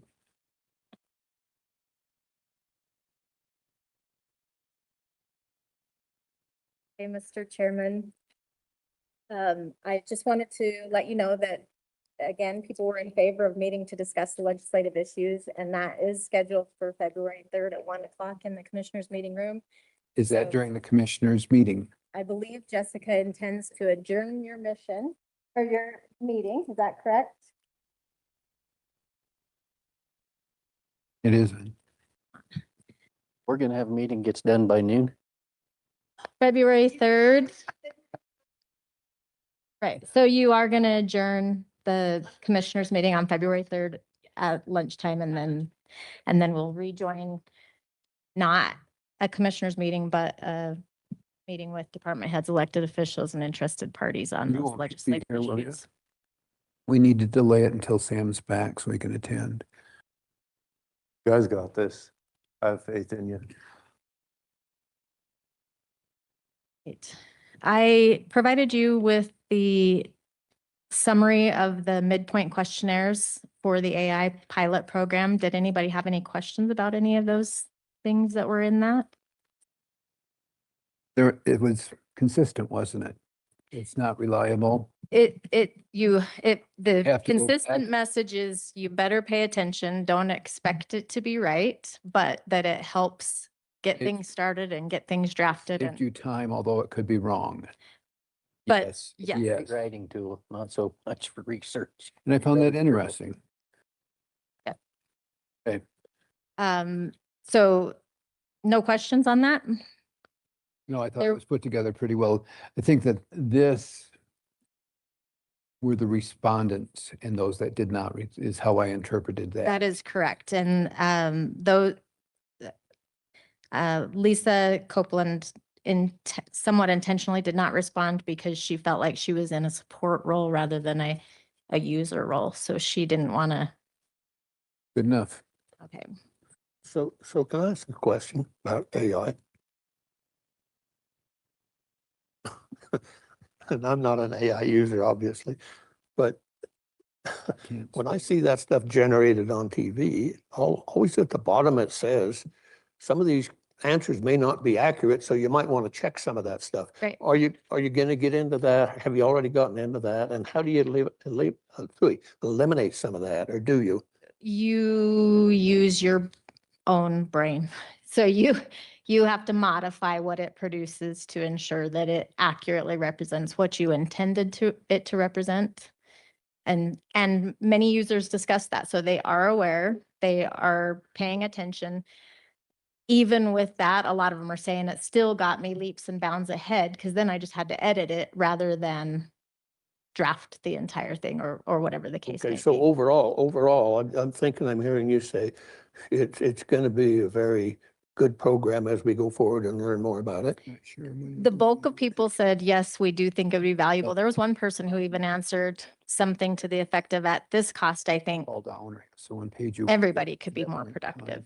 So Rather than that's a decision you guys will make in another 3 months, whether you select certain users, discontinue it, select a different won't product. do There, that. I can say that one office, You'll be downstairs. I believe it was Ken the will be planning and outside. zoning office, Great.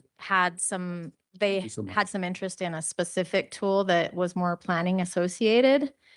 And I am happy to provide you with the entirety of all their questionnaires rather than a summary if you would like. But I tried to summarize it for you for ease of digestion, I guess. And then you're certainly welcome to every single questionnaire. It looks to me like once you've invested the 6 months into it, if it's Technology positive will going, have let's changed go it, with and it. there'll be a new version out. Do what? I say technology will have changed and they'll have a new version out to learn. Well, I'm glad everybody's gone. I don't know about that. That's why I said it. Okay. So is the website being held up for this AI whiz, or are we moving forward on the website? The website committee is moving forward on the website development, and they have a certain set of tasks they're supposed to accomplish in a certain timeline. Still on it? He's still on it, On it. in I'll tell you, conjunction there's a lot of with things Civic happening. Plus. I can't tell you what they are, but there's a lot of things happening. Every day my calendar flashes something. I'll bet it does. So yes, that is happening. And if you would like to hear from them, we could get that website committee on the agenda directly too. Probably the best thing for me to do rather than waste a lot of time is just come to your meetings, and so I know. And did you go? I have been, I didn't, did you have one week or so ago? It got canceled, I feel like, Right, so. yeah. I've been to them, yes. If you let me know, I'll try to attend. Okay. Thank you. All right, so did you have a question on AI? Did you guys have something you wanted to? No, I just, you want to hear what I said, so everybody won't get Sure. worried about what we talked about. But anyway, it just said, I've been reading up on some of this stuff. Before long, when it gets going, there'll be no 8 to 5 jobs. People will become so efficient that it won't happen. So that's interesting to think about. And I mean, it certainly is saving people time according to their responses. However, we're also asked to do more and with the same staff. So potentially we would be filling that without adding staff So what would be the more that you could have? that you could have. More not- if they're- responsibilities. You can ask Commissioner Vickery, who always calls me and says, I don't know how you can get all this done. Sure, spur of the moment, that's a little tougher. Right. But did you want to add anything to that? No, I think you're spot on, Janessa. You do more with less. If I could take a task that takes the average person 2 hours to do and give them tools that now you can now accomplish that task in 30 minutes, that frees up an hour and a half of that person's time to be working on something else. It's no different than when the hammer came out. The hammer made the carpenter or the builder so much better. And I shouldn't say hammer. I'm sure it's something else, level, square, whatever you want to look at.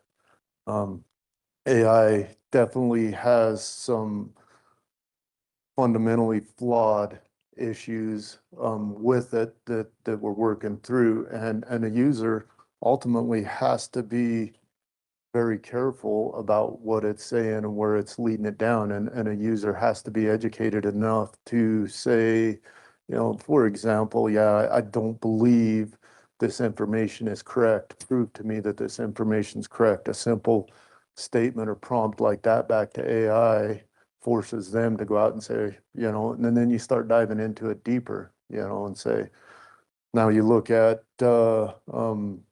some of the new things that's coming out with AI. We're currently on Chat GPT, which there's questions on whether the answers are biased in one direction or another. You got Elon Musk coming out with his version of AI, Gronk, I think it is, which he's claiming is unbiased. Well, is that claim already making it biased, that it's unbiased to what, I think at the end of the day, it's a very powerful tool that can help you, but you have to understand exactly what it is and what that tool is and what you can use that tool for and what you shouldn't use that tool for, and what applications that tool is being used. Did I state that all correctly, Janess? And I have one more question, because, here again, not being an AI guy, I can see where if you're sitting in an office, you're trying to put stuff together, how it could be a valuable tool. But I don't see how it can be valuable for me and the 4 or 5 others that have been digging ditches with their shovels to make that job shorter, because you're still going to have to dig that ditch with that shovel. you are, but it'll tell you the angle of your, for your flow and how many. Oh, get away. I ain't buying into that one. And there are applications. But in reality, there's still got to be, I'll call it the grunt people that's got to do work Absolutely. regardless of what AI says. Absolutely. So anyway, go ahead. No, I just had agree. to throw that And out. to answer your question, I think these selected participant statements might help with how are you being asked to do more? For instance, we all know, I'm gonna put a few names on the spot, but they all agreed to it, so I guess that's okay. Cassie Crumpton's job is in the treatment court, but added to her job was you need to be a leader in managing the opioid funds. And so she talks about how she used ChatGPT to help do literally what would have taken her weeks or months to sort out as a one-person office. That was added to her responsibilities, and she created a simplified application for the opioid funds, a matching weighted scoring rubric, and one-pager instruction sheet. And she goes on and on. You can read all that. I don't need to read it to you. ML Baxley is a one-person office who has found good results. I'm going to skip down to Jesse Lake. They used to have to ask the software vendor to provide them queries to be able to get data out of their own system. And he has been able to use AI to do those queries in-house. So they're getting more done on a daily basis, essentially. Okay, so here again, we've still got a while before lunchtime. So let's say, I'll use Sam as an example, and I don't, he probably won't like it, but I'm going to anyway. So let's say he walks into his office, and let's say, for argument's sake, he's got 3 secretaries right now. Well, AI is going to say, hey, 1 can do what 3's done. Where's the other 2 going to go to work? They're going to lose their jobs. So that could be, in my mind at least, a downside of this whole thing. Ultimately, the workforce was 100, now it's only 50, wherever it is, because of AI has been able to, just what you said, get more done with 1 person. So why would you have 2 or 3 or 5 others? So the question becomes, what are you asking those people to do in addition to what they used to be doing? And so, for instance, I remember when there was a downturn in the economy and I was in the assessor's office and they said, well, you need to cut people because, and I said, well, we didn't lose any houses. We didn't lose anything that we still have to value. In fact, we're getting more and more houses. So perhaps with the same staff, the assessor can do more work. And I just am familiar with that. So I'm referring to that. But as demands grow, you may be able to retain the same staff because they're able to do the work more efficiently. Do you have something, since you particularly referred to you and your 3 secretaries? Okay, so you take that exact same scenario, right? And at the same time, my responsibility is growing. How do I accomplish the same with utilizing those 3 secretaries? Now I hand them a tool no different than if you was to say, Sam, I want you to dig a trench 2 foot wide across the street, but you only can use a shovel. It's going to take me forever to do that. But now you say, Sam, I want you to dig that same trench. I'm going to hand you a traco to use. You've utilized my time a lot better. You are correct. I don't think at the end of the day, you're going to replace any of those 3 in your scenario, but you're going to utilize their time better, and you might not hire a 4th because you no longer have to. You've given them the tools to accomplish everything that they need to do, and essentially get more out of less. Does that make sense? Yeah, no, I understand that perfectly well, but here's a case in point. When I had just got married, that's a long time ago. And so at that point in time, everything in our haying operation was 7-foot sycamores. And it took 9 of them things, 9 of them, and 3 big rakes and 2 balers, sometimes 3 balers. As we fast forward now. How many horses was that? That will go hush up. As we went forward, all of a sudden, hey, we got swathers. Guess what happened? The mowing machines went away. Now, instead of all those mowers out here, you're trying to keep running. Now you've only got 3 swathers. So we discarded that bunch.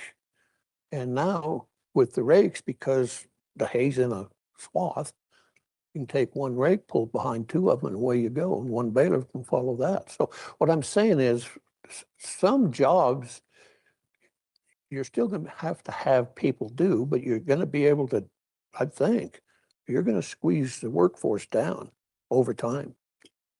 Yeah, which technology is done through the whole, just like you said, all of the advancements in technology have been geared towards, what used to take you 10 guys to do, you can now do with 3. Yeah, right on. They And have so, the proper tools that allow that, right? right. And so if I'm one of your 3 secretaries, gosh, we got done in 3 hours. What kind of a comic book do we read the rest of the day? I mean, those are some of the things. Maybe not. I'm just, pulling stuff out of the air. But I think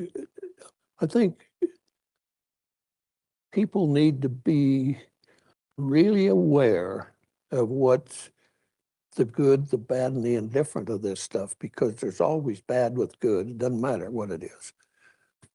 Just the way it is. And you think, oh, nobody can change this. Somebody can change it. He just hasn't shown up yet, or he's working on making that change right now. And so those are the things I think and I'm not downsizing this. I think it's a great tool in the future, but you'd better have somebody riding shotgun because there's another guy coming in to rob the bank, so to speak. And that will occur. I don't care what the technology is the next 100 years. That's going to happen. It happens right now as we Yeah. speak. Exactly, just like your scenario in Hayan, right? Same What thing. was the bad that came from that, right? Well, in your eyes, as the ranch owner, was it all bad? But those employees that you no longer hire to come in and do seasonal work for you, was it bad in their eyes? I'm sorry, I got off I know I got off That's why I tangent appreciate there, that. right? I think that's important because you are ultimately going to make the decision in a few months about whether to proceed and how to proceed with AI. So. All right, moving on, you know that we did have a resignation from the Fair Board. We have published that vacancy and I have received one application and had a request for another application. So we should be able to fill that vacancy. I want to say February 20th. But with that said, you also have the Fairgrounds Master Plan Committee, which was formed presumably when the fairgrounds was being built on November 6th, 2007. And the members were Betty Fear and Linda Vickery. And that committee has been inactive for several years. And I've talked so Betty Fear passed away after many years of service to Sublette County. I've talked to Linda Vickery, and it's her opinion that it probably should just be dissolved, but that would be your decision. She does have the documentation and could return it to the county at your request if you were to dissolve that. So I guess I just need to know how you would like to proceed. What would we do with the information that she has? I'm not sure what that information even I is. don't either. I was never involved with that thing. Well, I would say Jay's moved on with, I think a lot of it's future planning and future development. And I think Jay's kind of moved on in his own direction with what he's brought forward and they're working on now. So I would say it could be brought forward and Well, if a committee member wants to dissolve it because they're not part of, we either assign new people to run a non-existent committee or we dissolve it. Yeah, I think the dissolving of it is the thing to do. And if in the future you need to put another group together, you can do so then as that thing goes forward. But I think from what I understood, and I didn't get into it much, but from what Linda explained to me, that they put that master plan together and said, here's what we'd like to see in the future. And so it wasn't, I can tell you, it wasn't that big building down there that they had envisioned, but that's what become of it, because that's one of those years when there was a lot of money and let's spend some of it there, and that's what they did. So I think information she has will not be earth shattering. My guess is it just needs to be whatever disposed of and then start all over if that's what has to happen. So does anyone want to make a motion in that regard? For dissolution of a committee? Yeah, to dissolve the Fairgrounds Master Planning Committee. Is that, What we're, and that doesn't work, does it? Is the planning? It's all the same? the planning committee, what is the committee called? Fairgrounds Fairgrounds Master Master Plan Committee. Yeah. There's just the one person in it now and hasn't been active. Yeah, so Mr. Chairman, I'll make a motion that we dissolve the Master Fairground Planning Committee. And in the future, if there's some interest, we'll reevaluate or revisit whether to stand up another committee or not. I'll second Motion, it. motion second by Commissioner Bradley, all in favor? Aye. Any opposed? Motion passed. Okay, Mr. Chairman, would you like me to get that information from Linda then, just to have it at? I would, just for a Okay. record. All right, and then I'll ask Clayton, I believe we'll have to have a resolution to that effect. We'll bring it to a future meeting. All right, YDOT requested public participation in the Bondurant Traffic Safety Survey. Commissioner Vickery brought this to my attention. It's a Google form that anybody can access and answer the questions. And Commissioner Vickery wanted me to bring it forward to see if you, as a commission, as a body, wanted to draft us or submit a letter regarding traffic issues in Bondurant. Should we wait until after the meeting with YDOT today to see what's being presented there? I think this is more of a speed reduction. Yeah, I think the more people weigh in, the better. I I think. do too. I know it's been a couple of years, I guess now, we tried to get them to lower that, to no avail. They said this traffic study didn't indicate it needed to be, but apparently the folks in Bondurant have They've been after them. been after them. And so I think it's prudent for this commission to send a generic letter saying, yeah, we support a speed study, or we support the speed drop, or whatever that terminology is, down to 55. And I think they got it from the post office to the mouth of the canyon, where it goes to 55 anyway. So, I've been through that Bondurant country the last 2 or 3 weeks, and nobody slows down going by the the bar in that part of the Nor the country. school. You go Nor the through there, it's school, 70, no. and it's So, 50. I think if they get that done, I think it would be prudent, if you would, to ask the sheriff to put somebody over there on a fairly regular basis and see if, they write a few tickets, it'll get out, and hey, you better slow down when you go through Bondurant. That's my take on it, but I because, think we should weigh in for sure, send a comment. I'll be the first one to get stopped, but yeah, you might be. Put you in the Pinedale Roundup. Do we need a motion or just go ahead? And you want it to say Well, reduce I think that entire area to 55? Yeah, from the designated area, and I think they're calling it the post office to the mouth of the canyon is the area they're concerned with. Okay. You want it 55 or 50? 55. That, I don't know, it's kind of they kept saying, well, if you drop it too low, it'll create more issues than not. And I don't know whether that's true or not. I never did think going too slow is as bad as going too fast, but sometimes you get out of that canyon, you're so Yeah, mad. I know that. Somebody that's been going 40. the they same got thing to on go top 80 of the per rim. I minute. know when you get up on top of the rim, Right. here you come. I know that, but It looks like when Rock Springs closes down, everybody's passing and Mhm. geez. Okay, so I'll draft that and have the chairman sign it between meetings, correct? Okay. A few of us attended the FEMA Region 8 Risk Map Discovery meeting, and there are comments due to them. The comments are, they've got a format they would like those comments submitted in.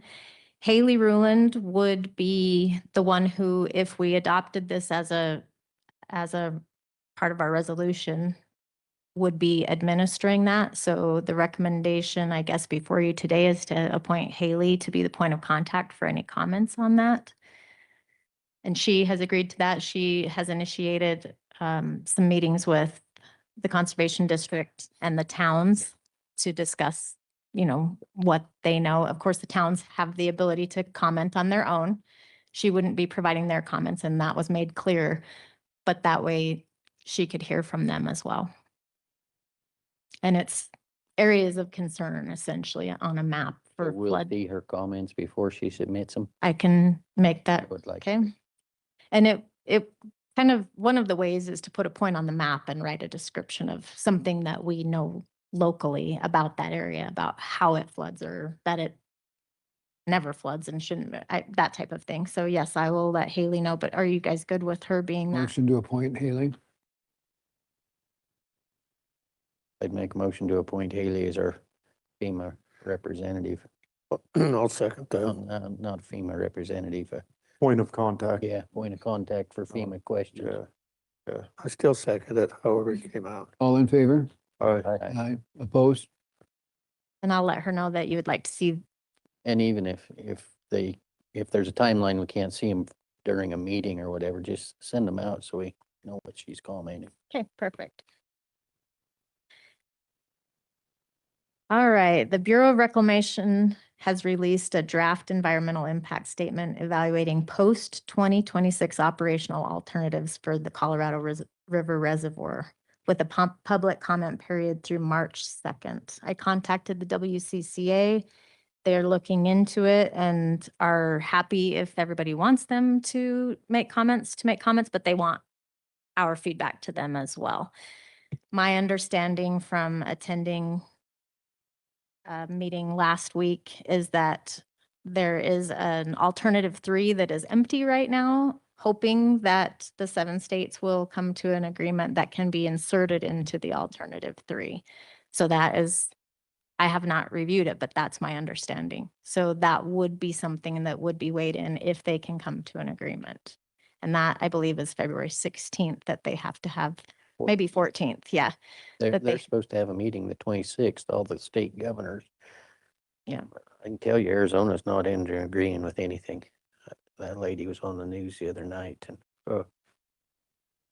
she's got it in for the upper states. Do we want to comment as Sublette County or provide our comments to the WCC or provide our comments to the WCCA? Mike was in on a meeting the other day. I don't know what. Right, that's the one that I was listening to. Mike Vickery? No, Mike Ken, Hen. yes, both. Okay. Yes. I think both of them were. I would suggest that the two of them are Yeah, trying to have a collaborative viewpoint, if you would, on that. Okay, I and will reach out to representing the both of them commission. Yeah. and get something drafted in before you. Again, they're due March 2nd, so we would have time. Okay.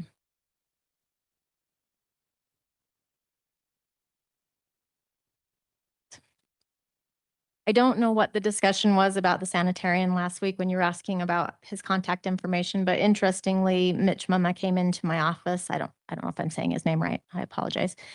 And asked me to, with him, update the website to include a bit more information and a bit less information. They took off things that since the county doesn't have an MOU as a state employee, he is not doing. And so we removed those items and then we made like phone numbers more prominent, and things like that. So Run this by me again. You've met with him and he just happened to come in to my there office. was some issue and some people called him and he said, I can't do those type of things in this county.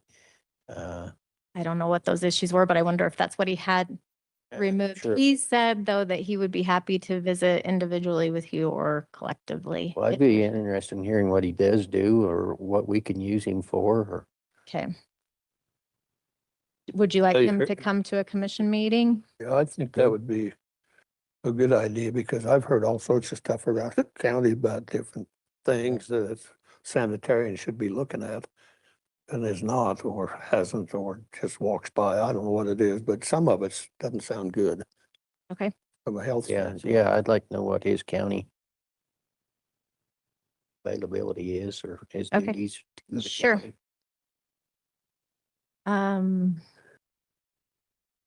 So I went to the Bridger Teton National Forest Planning Cooperating Agency meeting and it went really well. There was a follow-up meeting, the monthly meeting last week, and the participants were really happy with where things are going. They're pleased with the steps the Forest Service is taking to make cooperating agencies participants in the process, meaningful participants in the process. And I also wanted to let you know, I know I told a couple of you, but I think it may have been a breakfast. So I wanted to make sure you all knew that Chad Hudson has taken a temporary detail as the Deputy Regional Forester in Ogden. So there's been a shift, and that's through May, and then I guess we'll see what happens. And finally, the draft state of the county information. Edits have been given to the Pinedale Roundup and they are working on those. They've been very receptive to those and we'll get a final draft back out. You've done a great job on that. Thank you. If it weren't for your hard effort and enlisting people, we'd be in the same position as last year. Well, I think it was a group effort, a collective effort. I think you were leading the parade. Mr. Chairman, that's all I have. Great. Nothing more. Thank you so much. All right. Thank you. Clayton Malenkovich, do you have time for us today? What shoes are you wearing?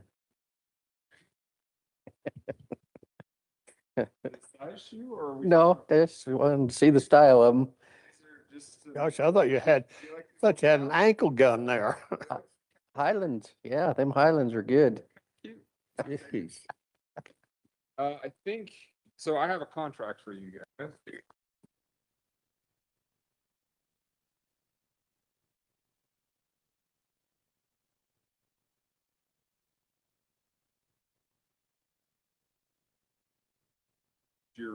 This is the rendezvous point contract for meal service with the sheriff's office. It's been reviewed by me and I've been asked to present it to you all.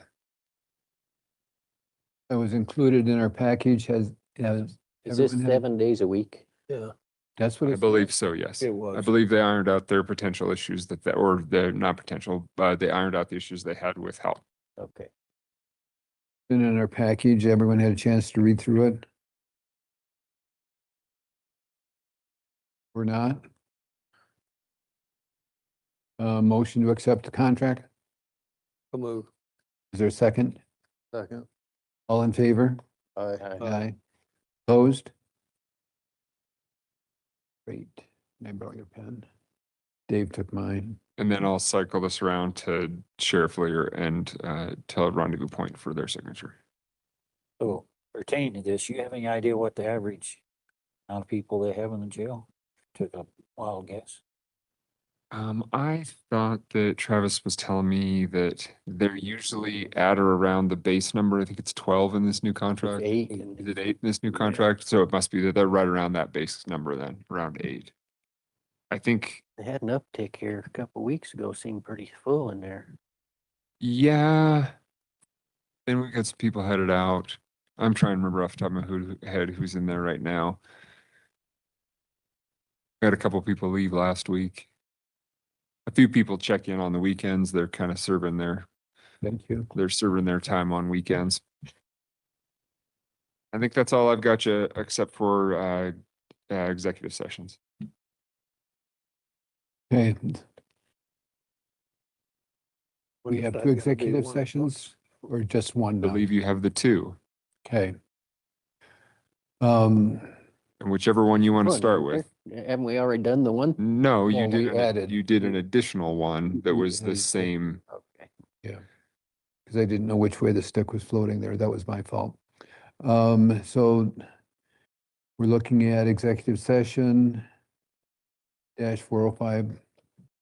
And then can we combine the two or do we have to dismiss and come back out? and then Let's back in? dismiss and come back, but you can probably just bring your recorder because the clerk will be there and then you could just go into your open that door. So then you're not physically walking back out here and everything else. Right. Is there a motion? I'd make a motion, go into executive session 16-4-405A, Roman numeral 9, otherwise confidential by law. There's second? Second. All, aye, opposed? I need to, Do we want to eat lunch while we're going through the executive sessions? it's completely up to you all. I think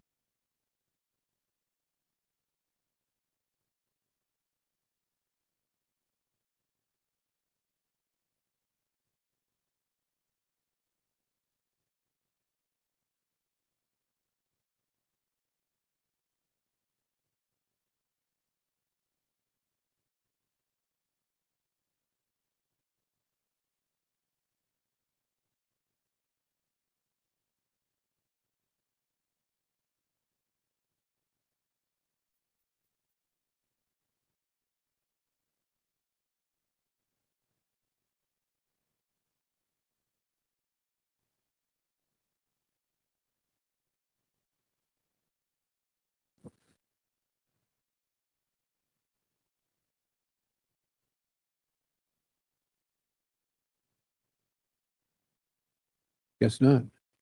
I make the motion go back. Right. Second? Second. All in favor?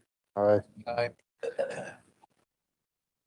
Thank you. Up next, we have YDOT with their annual transportation improvement plan. Thank you for coming. Welcome.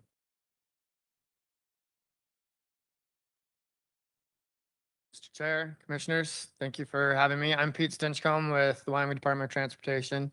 I'm the district construction engineer for District 3 down in Rock Springs. I have with me Krista Riester. She's our new RE here in Pinedale. So she's learning the job still, and I'll help her with her portion a little bit if needed. And I also got Darren Kaufman with me, our traffic engineer down in Rock Springs, and Stephanie Harsha, public relations. So I'm here to talk to you guys about the STIP, or the State Transportation Improvement Program. We have to speak into the mic. Sir. Oh, yes, sorry. All right. Yep. So the first half of if you've sat through some of these before, the first half of this presentation is usually an overview of YDOT. And then we'll get into the more specifics of what's happening in Sublette County towards the back half. So first off, our mission and values and our vision, what we strive for as we put the STIP together is, rides, respect, integrity, dedication, excellence, and safety. Our mission to provide a safe and effective transportation system, and our vision is excellence in transportation. YDOT's areas of focus and our strategic objectives is one, to serve our customers, which is everybody that uses the transportation system, and more. Ensure transparency and public engagement. We value our team and maintain strategic partnerships. I think we do a great job with that. We work a lot with the counties and the towns on projects, keep them involved and keep up on the know and what they're doing as well. Develop and maintain, or I already said that one, appropriately manage our resources and continue to improve and innovate. Just a system overview for the entire state of Wyoming. 6,700 miles of roads, 6,000 bridges and structures, including like all the large tall lights that we have along the interstates, culverts, 42,000 of them. The main point of this slide is just to show you that we have a lot to take care of, and it's just a statewide thing, not necessarily right here. So highway improvement program, in fiscal year 2026, this coming year, we have $403 million, $291,258,000 for construction dollars only. That's just for construction, but that's over the entire state for all that roadway and bridges and everything that we take care of. On the national average, most states spend about 68% comes from the state coffers, and only 32% federal. Wyoming is kind of on the opposite end of that. We are about 30% state, 70% federal. So we get most of our money from the federal government, not from the state government.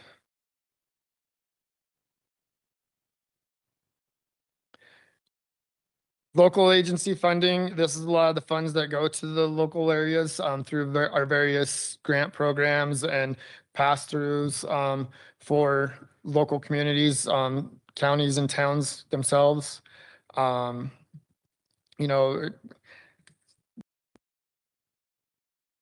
can pick out a few things here. Bridge replacement and rehabilitation are off-system bridge programs. We call it the BROS program, bridge off system. You see that one gets about 3 million federal that's passed down to the towns and counties. Transportation alternatives programs, the TAP program, that's given it about 4 million in total funds across the state. We have some that, you can see there's highway infrastructure from the IIJA bill, has some state funds that are passed along. No, that's has about $30 million that are passed through. And, you know, you got state park road programs that has a little bit there as well. So altogether, some of the money does come from through us to the states and counties and towns.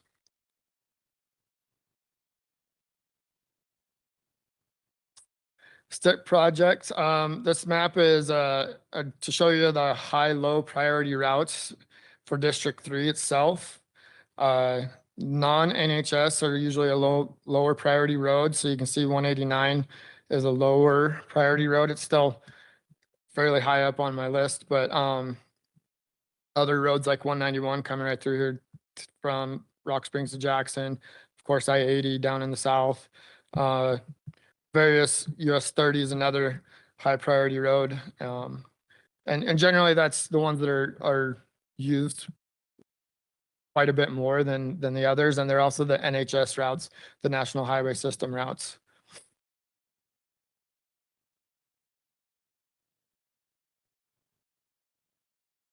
Now the STIP, what's in the document? Well, we have on our side from YDOT, we have a 6-year plan for highway projects. Transit projects, generally, it's only about a 1-year plan.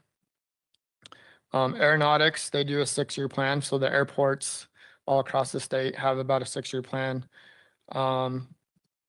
Public safety communications commissions, that's like our Link towers. They're all around the state that goes to a lot of our radio stuff that various towns and counties use for.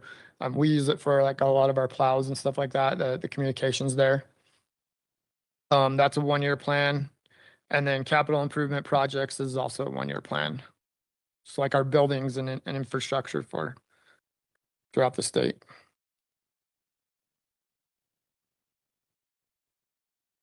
So other STIP projects that I'm not going to really talk about a lot today, that you got the aeronautics. Again, that's the airports, emergency communications, links projects. I don't think there are any link projects in this current STIP. They've got most of them built out already. Capital improvements. We have 475 buildings throughout the state. So there are no upcoming capital improvement projects in the current STIP. And then transit projects, you know, like we have down in Green River and Rock Springs, we have the STAR transit system. Up in Jackson, they have the START buses. Some of the transit projects also include like the local senior citizen centers that often have vehicles that go out and get people to get them around where they need to go.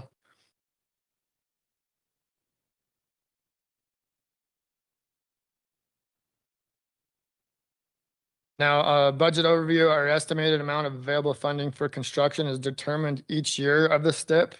That includes both federal and state dollars. Each district is given a budget for each fiscal year. District amounts are based on need. A lot of times that might be a large project. So if we have a large project in our district, we might get a little bit more that year than say the other districts do. They don't just split it right down the 5 different ways. They sometimes do it based on need. Like if we need to get a lot of interstate done, they might have, you know, kick District 3 a little bit more money that year versus District 5 or something like that. So it kind of fluctuates each year. And the YDOT budget program is the one that assigns the funding type to each project, whether it's state or federal money. And it makes sure that we make sure that we kind of spend all of our funds. We actually are one of the few states that if other states don't spend all theirs, sometimes we'll get, you know, a little piece of that pie at the end of the year if there's some left over, if we spend it all. So we make sure that we do our best to spend it every year. Projects can have several different funding sources. A good example of that would be one I'm going to talk about here later with the here on Pine Street, right through town on 191. We have a project coming up that probably will have several different funding sources to get all the parts and pieces done.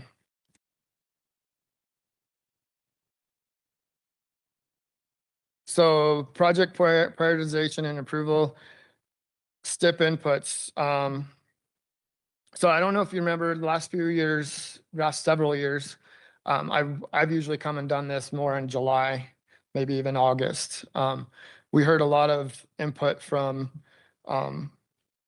people around the state, not just in this side of the state, but in Cheyenne and other places as well, that they didn't feel like they were getting heard because I had already put together this year's STIP and we were going around presenting what we had put together. We take input all the time from the public, from everything.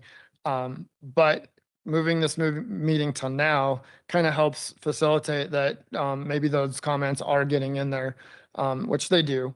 But the reason I bring that up is we shifted it back to earlier before we put the STIP together in April. And it seems to be working out so far. So to this point, we'd love to hear any input on that as well. But right now is when we take our other inputs, not just public input, but we have various asset management systems. So we have like a pavement management system. We have a vehicle that runs all around the state and collects data on how good the roads are, the condition they're in, the amount of potholes, are they rutting? Or is it a smooth road? Is it bumpy? So we have our pavement management system. We have various safety management systems that we're constantly updating. We have a bridge management system that, we have inspectors that go out throughout the year to all of our bridges across the state and inspect our bridges to make sure they're still in good condition, or if there's something that needs to be addressed on them. So that helps us figure out where we need to put the money throughout the year, not only just us running around the district or taking input from the public on, this road is in pretty bad condition. We have other other measures that help us measure that too, to help say, yeah, we definitely need to do that section of road and get it taken care of. So we have all our asset management systems and our performance measures and our long-range plan, as well as the budget. But then January, February is when we're doing these public and stakeholder meetings and getting input from the public as much as we can. Hence why we come here and try to present to you guys and get the word out through, those who watch and maybe tune in to later recordings and whatnot. So we go to the various commission meetings. And also in January, February is a lot when our other programs start awarding projects like our TAP program. And we also communicate with various other agencies like tribal governments or the federal agencies and as well as the local governments. So then March and August, we take all that and put it all together, and then we do our best to make sure that projects are added that are needed and the various roadways are getting taken care of in the right spots. That's when I go through and organize the back end of the STIP. Usually the front end of the STIP, the first 2-3 years they've been set for, 4 years or more. So, if you get to like this upcoming fiscal year, 2026, a lot of that is either in action or getting ready to be let. There's usually aren't the ones that are going to be moved at that point. Same with the 2027, those are pretty close to being done and designed. They're also not as likely to move unless something really comes up. And then you get into the back end to like 29, 30, 31. A lot of those are newer projects just starting to be designed, and those ones are a little more flexible. So like if something comes up and I notice that another section of road's starting to deteriorate faster, or a bridge is starting to fail a little sooner, we can move those projects up into a couple of years, and that one that maybe isn't in as bad a shape can be moved back. And it's also when I'm adding projects too. So then through that whole time, we put the STIP together, it goes out. And then it goes to the Transportation Commission, who approves the STIP. Then the Federal Highways, FHWA, they concur on that. And then the Federal Transit Authority also approves theirs on the FTA side. Then finally, the STIP is published in October 1st of that year, and we move forward from there. So what's in it? If you actually go to the website, you can often see these maps. It might be the map of the whole state, but you can zoom in. Can't really see it super well. Future projects are the blue numbers there. Future, it's anything that's maybe not this year, but everything after. And it'll point to all the different spots within the map, show you where the airports are and if there's work going on at them, and the same with transit projects. Also on that document is, some tables, transportation projects. You can see that, it has the project number, a brief description of what the project is, and then, the milepost and the amount of money that's going towards it at the time. What we'll talk about a little bit later here is the guardrail project up from the rim to Hoback Canyon. We got a project plan to put some guardrail in some much needed areas down there.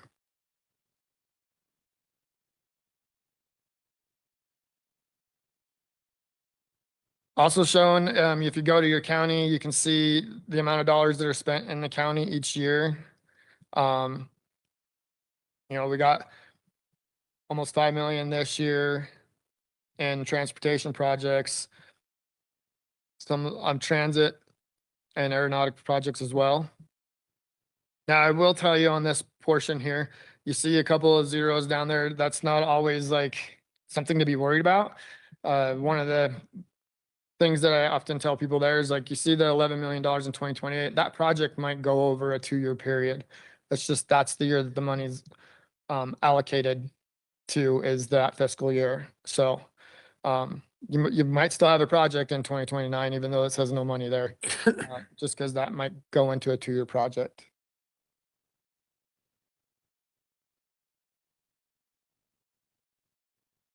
We're always looking for input. So this is one of the points that, if you use the QR code there, or, and this is posted on our websites as well, but the little dots on the map are the individual projects.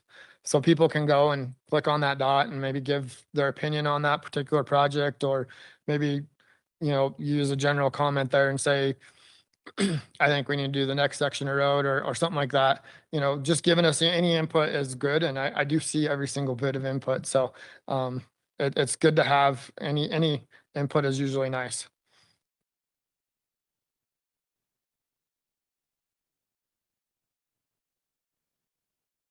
We also like to point out other funding opportunities, especially to towns and counties. I know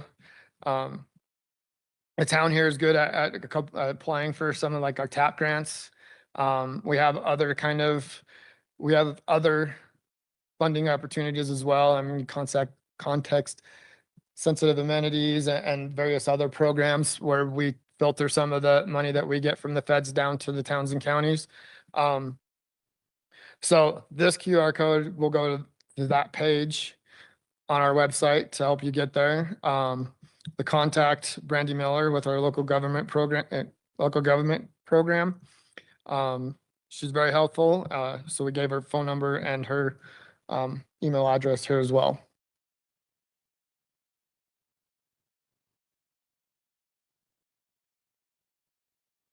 And YDOT's contact information. You got my boss, John Edens. He's a District 3 engineer. He would have loved to have been here today. He had some other things come up. So he sent me to do this portion. So myself, District 3 construction engineer. Tori Thomas, our District 3 maintenance engineer. Darren here with our District 3 traffic. Krista as our resident here locally. You can pretty much, like John says, you can pretty much get a hold of us, any of us, by just calling the main number at the office, 307-352-3000. Judy has a knack of being able to get it to the right person. So other people's to know, John Davis, our management services manager.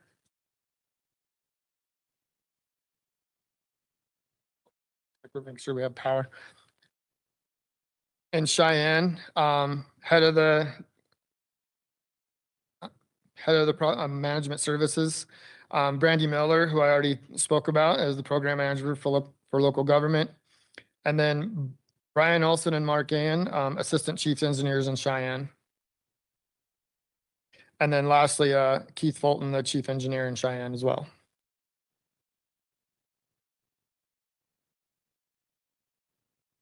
So now I'm gonna have Krista come up and we're gonna kind of go through, this is the local portions of projects. Don't be afraid to ask any questions and stop us through this portion. We'll try to answer them. I'm a little new to be able to answer them too in depth, but I've talked to everybody in our office to give you guys a good view of what we've been up to. So one of the projects we worked on this summer that is still active is called our Cora Road project, where we worked on mill overlaying, level coursing, and it will soon be chip sealed this upcoming summer. There were also some sign upgrades that went on that road. Another project we worked on, we did 3 different bridges, and they were bridge rehabs. Some of them were reconstructions, and where we also stabilized the stream with them. 2 of the ones that are fully complete now were at Hoback River Bridge, as well as our Silver Creek Bridge. And then one we're still working on is right here by Daniel, the North Fork Green River Bridge. We also still have an active bridge rehab project over Prairie Creek Bridge. That one's going to be getting an epoxy this summer, as well as the Green River Bridge out by Daniel Junction will also be getting an epoxy this summer. And we'll finish rip wrapping the Green River stream bank there as well. An upcoming project in Sublette County is our Dry Piney Connectivity Project.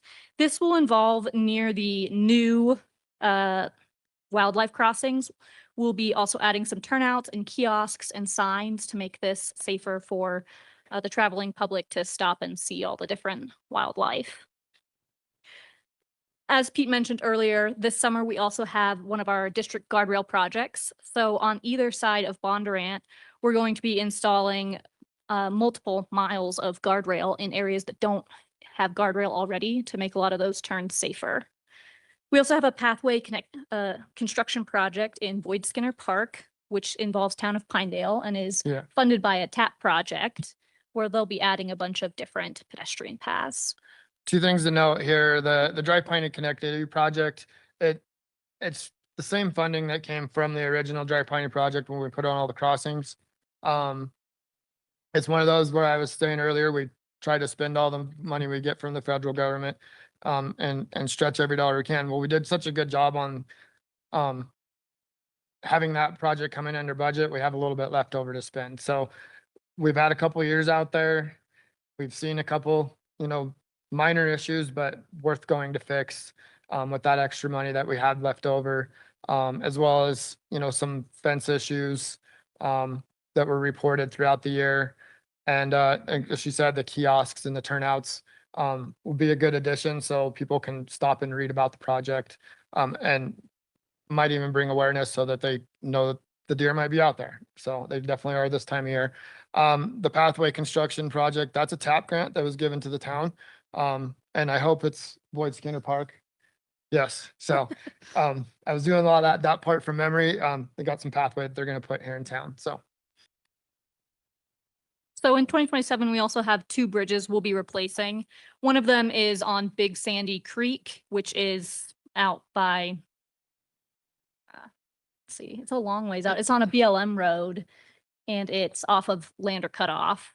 So it's more of a recreational bridge. And then we also have New Fork Bridge off of County Road 175 that will be being replaced in the same time period.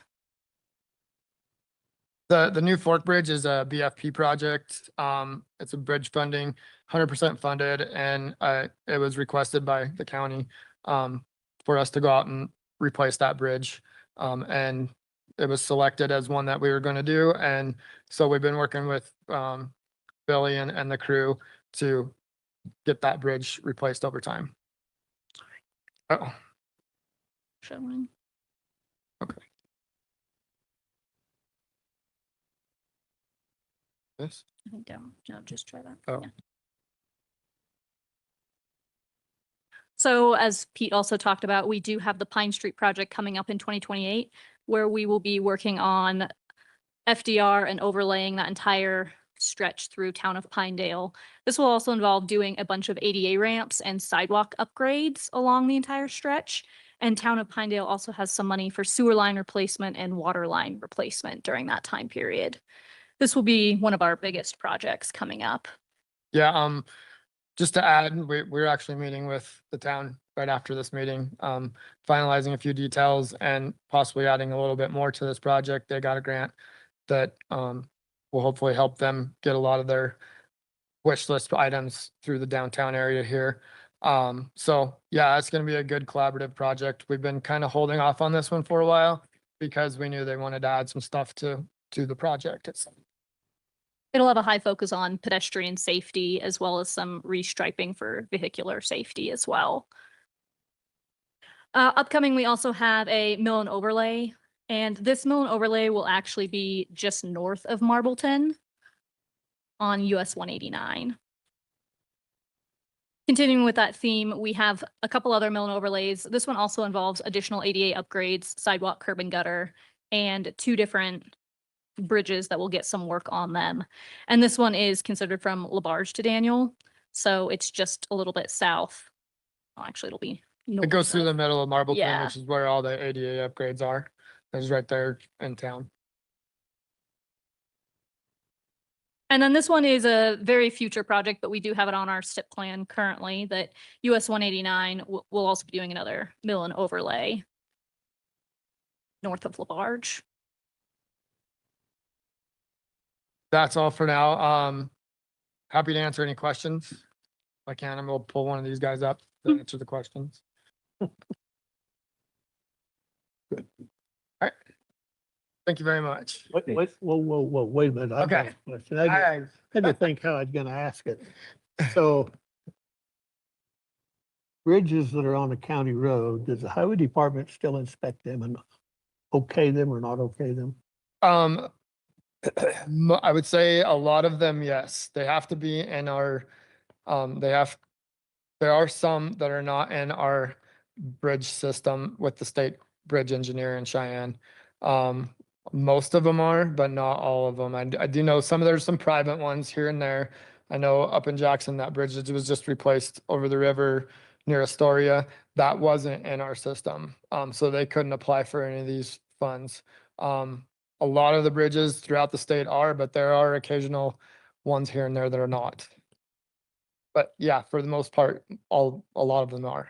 Okay, so you can, if the inspectors go to look at a bridge, they determine that it's not feasible or not safe to travel, can you actually shut it down or how do you? We can try. That bridge that she was talking about on the Lander Cutoff Trail, we have said that it is not safe, and we've tried to put barriers and signs and everything out there to keep people from crossing it. Granted, it's a couple of hunters or some recreational people that are going out there, and that might be one of their favorite spots to go to. They do move the signs and stuff to where they can get across the bridge still. But yeah, we do try to shut some of them down. There's also another one in Sweetwater County that is in the system. It's been deemed not. So the county is working on either trying to fix it because we're going to replace it in a few years. It's just, do they close it, or do they and make people go all the way around, or do they try to temporarily fix it enough to get a passenger vehicle over? So they're dealing with that. So yeah, we try our best to, without manning someone there or having a patrol officer there 24/7, 365. Some people still do try to go across though. Oh, thank you for that. Yeah. Any other questions? Good, thank you. All right, thank you.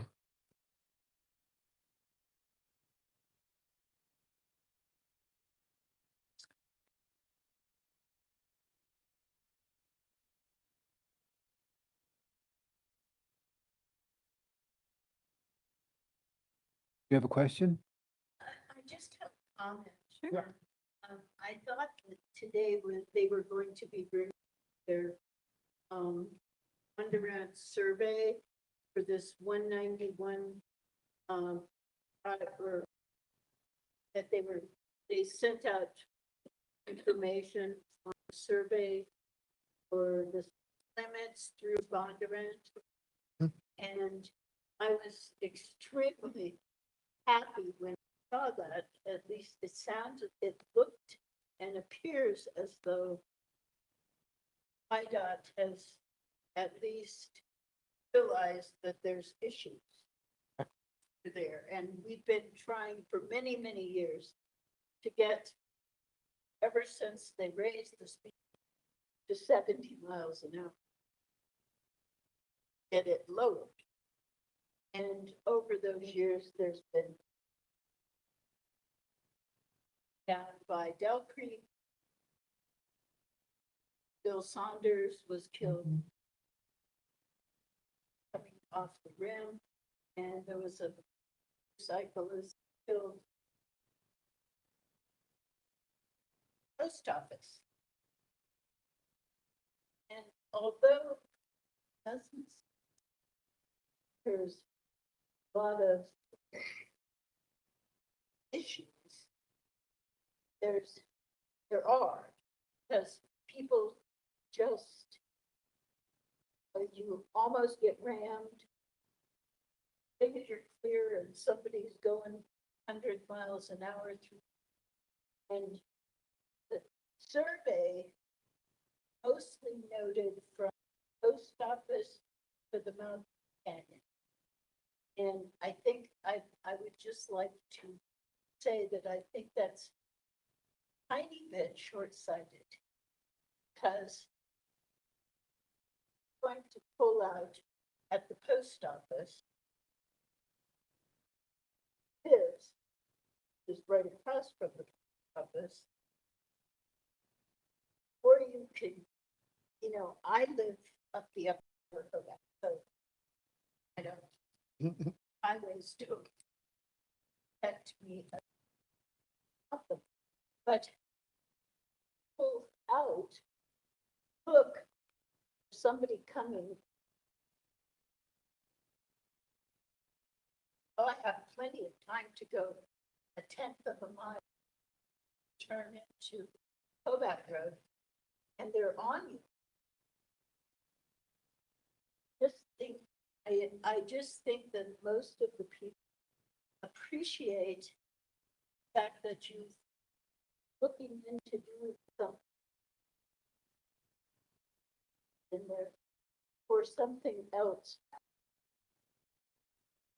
I think that the commissioners, I would like to see them back that particular idea of there from the mouth of the canyon to Jackson, it's 55 or lower.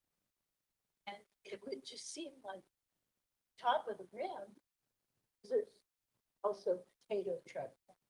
Yep. What we call it too. Yeah. Potatoes. But so it would just be like, Okay. Thank you. so I just wanted to be. Thank you.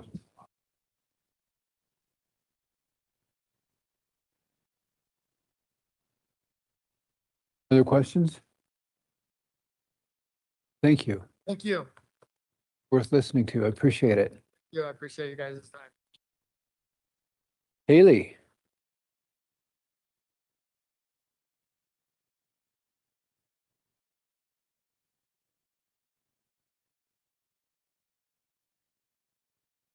When there's something about, we put something right. Tactic about lowering the speed. Yeah, it's going through WCCA, is that right? I think so. Is that what she said? Yeah. Correct. We voted on that and I'll sign. So. Better know that.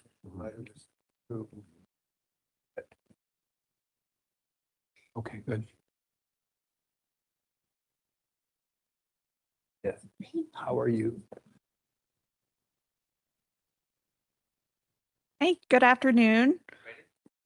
I really am just here today to give you an update, a planning and zoning update. I was hoping to have more information for you for the permit fee schedule. Unfortunately, just because of the timing with planning and zoning, the planning and zoning meeting and the tower regulations, there is not a resolution to present to you today, but I think there are some questions that we should just touch on to help us come up with some appropriate fees for planning and zoning and permitting.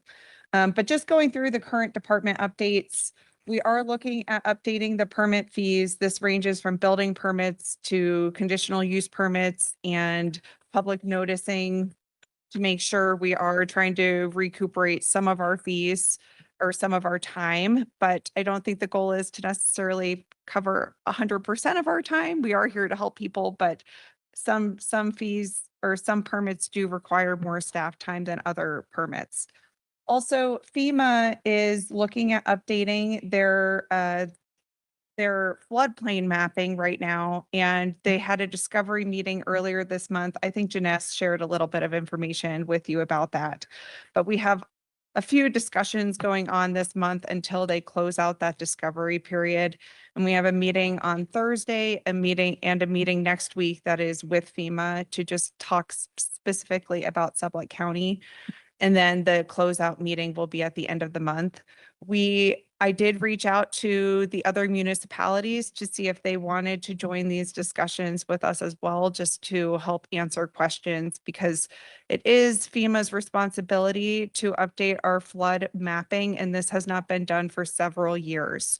So this is significant that this is happening. This will help a lot when it comes to construction and new buildings within Sublette County. We are part of the National Flood Insurance Program, but when people come into the office and I ask, are you in a floodplain? We just turn on the flood zone map, and all it says is you are in the flood zone or you are not in the flood zone.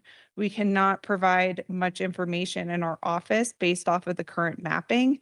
This updated mapping will provide a step up and help engineers and just people that are working on these construction projects to have a better understanding of what is going on specifically in that area. I think this will be a huge benefit for Sublette County to have this updated, and just trying to coordinate with the various entities during this discovery phase. It sounds like this is a couple-year process, so they are right now in phase 1, but the information that's provided from this data gathering phase and the hydraulic studies, we will be able to use this sooner than later. So we don't necessarily need to wait until the full phasing is completed to utilize the information. But it seems like that is taking a little more time this month than initially anticipated, because the closeout is at the end of the month. So we only have a couple weeks to do our internal review for everything. We are also working on the tower regulations with planning and zoning. Overall, I think this is going fairly well. The process seems to be working with everybody with the planning and zoning. We have already advertised that at the next planning and zoning board, a recommendation will be made to the county commissioners at the next meeting. So the goal is for the tower regulations to be presented to you in the beginning of March. It will be presented to the Planning and Zoning Commission. I believe that is February 19th. I have to look at my calendar. February 19th is the next Planning and Zoning Commission meeting, and the only thing on the agenda is the tower regulations. So we will be discussing that and potentially making a recommendation. We are required to advertise at least 45 days in advance of it coming to the Board of County Commissioners. We have met those requirements, but if we cannot meet these timelines, we'll have to start over the advertising period. So everyone is working very hard right now to meet our reviews and get everything ready by that meeting. But if you have any questions about the regulations, please feel free to come to me. If you have, I think I shared some of the drafts with you. We do have this on the planning and zoning website for the public to review as well. Really, that's the main thing. We also end of the year permit review. I did include that in the packet, just more out of curiosity. I was curious how we ended the year with permits. And we issued 303 permits within this last year. That was a significant increase from 2021 through 2024. Each one of those years, it was less than 100 permits. It makes me wonder too, if the way I ran the query was correct. But I do feel like this year it was very busy. Since I started in September, we have issued over 50 septic permits. People are out there still doing construction right now. I just went out and did a septic inspection this morning, have another one scheduled this week. So there have been quite a few permits. I think overall we can see that the septic permit, where that says sign permit, that should actually say septic. So I feel like I had a little typo there. That should say septic permit for the 94, but overall it was 303 permits. In the short-term rentals, we did have quite, man, it like, Right. where's my So, my document? so sign should actually say septic. Sign should say septic. I think I must have mixed something up here. I did not notice this until just now. So you can do two things at once, can't you? I'm like, So, well, I understand that sometimes you let the builder do the septic Yes. inspection. yes. Now, now you still charge them for it? If a septic permit is independent of a building permit, so Okay. it is $75 for a septic permit, no matter who constructs the septic permit, who constructs it. If it's the homeowner, if it's designed by an engineer, it does not matter who constructs the septic, it is $75. And this is for repairs also, so if a leach field needs to be replaced or a septic tank needs to be replaced, it's $75. So you feel like you'll do more on-site than normal here then, that's we've had in the past? I do think the on-site, some of these permits that were issued, these septic permits are still open. A septic permit is valid for 2 years. So when we issue it, they have to complete it within 2 years. So some of these are still open permits. So as we continue to get new permits this spring, we will still have to be going out and doing inspection of these current open permits. So I do anticipate there will be quite a few inspections coming up in the spring and in the summer. But it is nice that there are people out there constructing right now because we're able to close out some of these permits now versus waiting until the summer. Okay. I do apologize. It looks like I messed up something with my copy and paste from Excel when I did this, because even the short-term rentals, there's been quite a few short-term rentals that have been issued as well this past year. So So if the contractor does inspection, do you ever go out and check those, or did you left? go out and inspect everything. Actually, that's not true. The only ones we do not inspect are septic permits that were designed by an engineer. And we require that the engineer go out and inspect it and that they provide the as-built drawings and pictures to our office, and that counts as the inspection. That's permitted per DEQ. But if it is any other contractor, we go out and inspect them. Since I started, there's been maybe 2 that I've requested the contractor to send me photos on just because of timing where I've not been able to get out there and we talk about it on the phone. But overall, we go out and look at all of them just because we want to keep contractors on their toes. And it's really our responsibility to go out and take the photos and document it the best that we can. I think when it comes to the updated fees, our septics compared to a building permit, a septic permit is $75. A building permit is also $75. Overall, though, the septic permits are more time consuming if we are working on them in the office and going out and doing an inspection. However, if they are engineered, typically that is less work for our office. So I think if we do review these septic fees and we adjust them, I think it could be beneficial to not require engineered systems to pay that additional fee that would account for inspections, and more so try to encourage people. Like if you're in a situation that it needs to be engineered, we're trying to not overcharge people and encourage them to remain compliant. And I think those are just some questions that I've been thinking about as we've looked at the fees.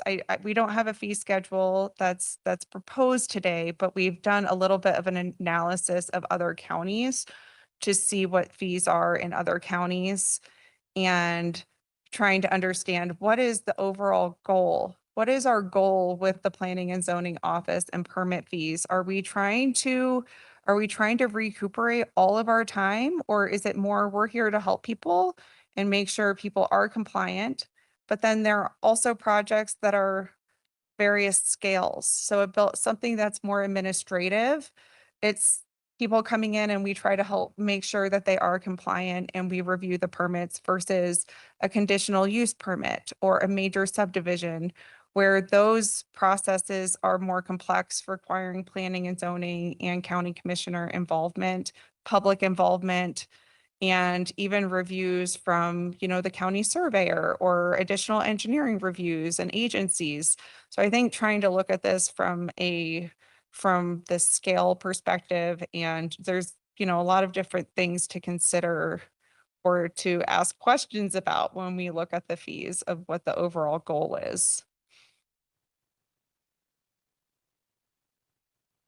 But I do have our current fee schedule on here, and we will continue to work on this to look at the fees and provide a suggested fee schedule. I had some fees that were proposed and I took them out right before because I thought I didn't want to just have 5 fees in there without having a full fee schedule in there to share with you. But I do think this is something, it may even be beneficial to, I'm curious your feedback on this, of how we implement this, of giving the public notice that fees may go up.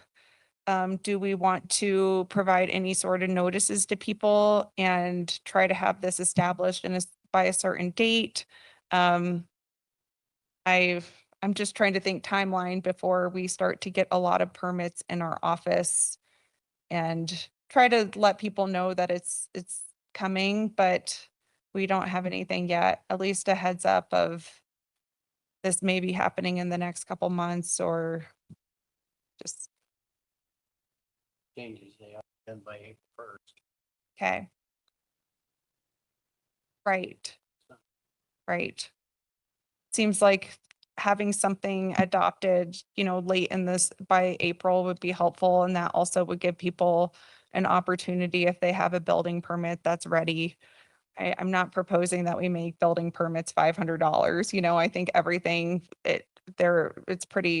our permits are pretty affordable right now, but an outbuilding is $25. And sometimes I just think $25 for it almost makes me wonder why are we issuing this permit? Sometimes we touch, in order to issue a permit, Christy and I joke that we touch the permit at least 58 times just because of the workflow. They can be pretty time consuming just to issue a permit and get it filed and coordinate with other departments too. So. What do you think about advertising to just let the public know that we're looking at these, or should we set a date to review this at a future meeting? I know the next meeting in the beginning of February seems to be a pretty busy meeting, or it might end at noon, but possibly the following meeting to at least share some That would work. proposed fees with you.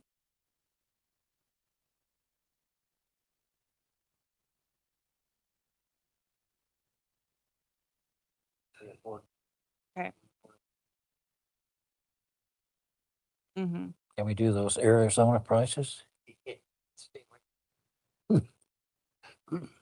So, Mr. Chairman, so when I look at the current fees, which I know nothing about, obviously, but I can remember Alan Houston saying something about septic permits could be a real killer as far as time goes, because you might have to go 2 or 3 different times with the same applicant. And if you're traveling 50 miles versus 5 miles, that's a huge difference in just that one. So what I would propose is because you guys have worked with it, you understand it, I know you do, what goes into each one of these fees. I would suggest that you sit down, you put together what you believe would be equitable for both the office and the applicant, and bring them back. We look at them and say, yeah, and away we go at some point like that. And then we'll have an opportunity after we've either made a decision or the other, and you can put it out in the paper, wherever it needs to go. And the county website says, beginning whatever the construction year is gonna start with, this is gonna be the fee schedule. Right, where even if we talk, it's discussed in a month, the date that it becomes effective doesn't need to be until, it doesn't need, there could be a time period before it becomes effective. Right. Travel to it. I mean, here, I think charge more for site visits. And we do try to limit our site visits to one, where I'll talk with the contractors and we'll come up with the best time to review, to go out and do the site visit. And we really do try to limit it to one.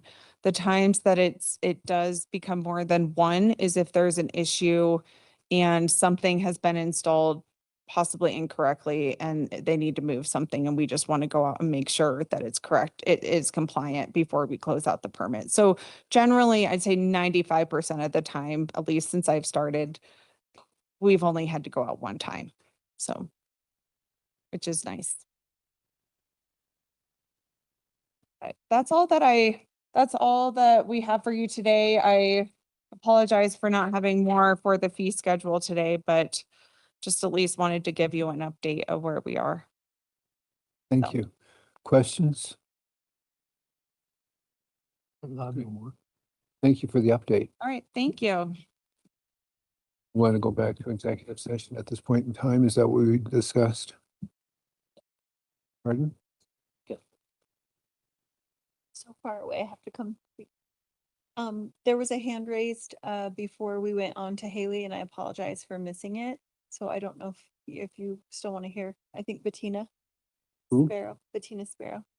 I'm sorry, Bettina Sparrow, are you with us? Okay. I called a couple times, left a message, and he never called me back. So yes, but no.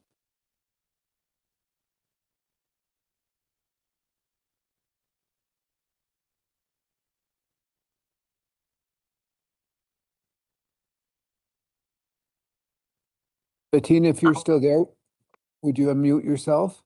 Yes, sir. I'm sorry. I just figured out how to do that. My hand was raised because I had a few questions of the YDOT representative. It may not have been appropriate anyway, and you may have put the kibosh on me, but that's why my hand was raised. I'm sorry, we missed it. But if you'd like to ask them now, please, and we'll give it a good shot. Well, that's fine. I will make it very succinct then, because I suspect the representative has left the room. Is that correct? He said he had another meeting, or is he still there? He is not here, no. Yeah, okay. Well, I had three questions. One was about why YDOT does not plow in Pinedale on the highway. The second question was the fact that I walked into their YDOT office several times and nobody is there. The office's doors are open, nobody is there. They have no posting of how to get information. I had a comment that I wanted to make about a certain stretch of the highway. My third point was about a lights that they had taken down at the intersection of 189 and 191.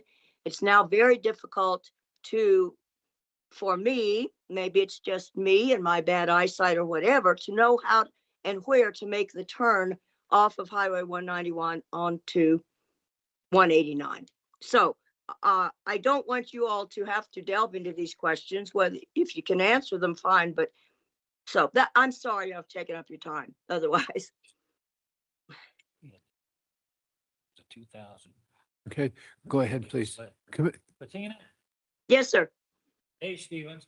Hey, listen. Yes. How they regulate that in town was, when we went over the 2,000 population, then they expected us to take it over. If it goes below, they take it back over. But it's a population thing, and why, I don't know, but that's what they use. Okay, thank you for that. Haley, are you meeting with YDOT here in a bit?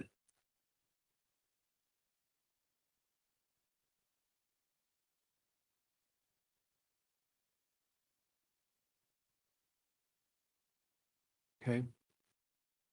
If you become. Correct.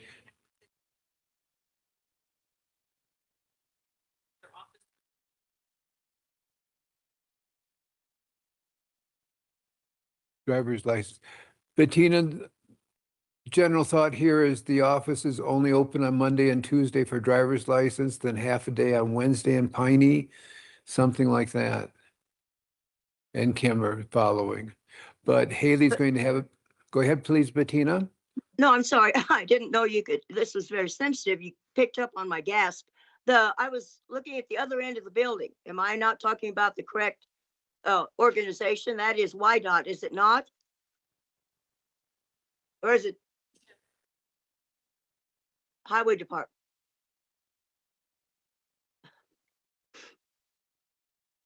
Oh, okay.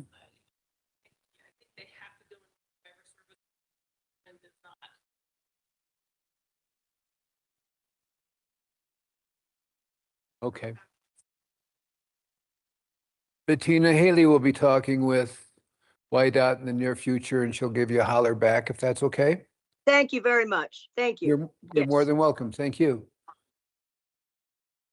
Okay, at this point in time, Clayton, we were going into executive session, is that correct? I thought you were leaving at 3.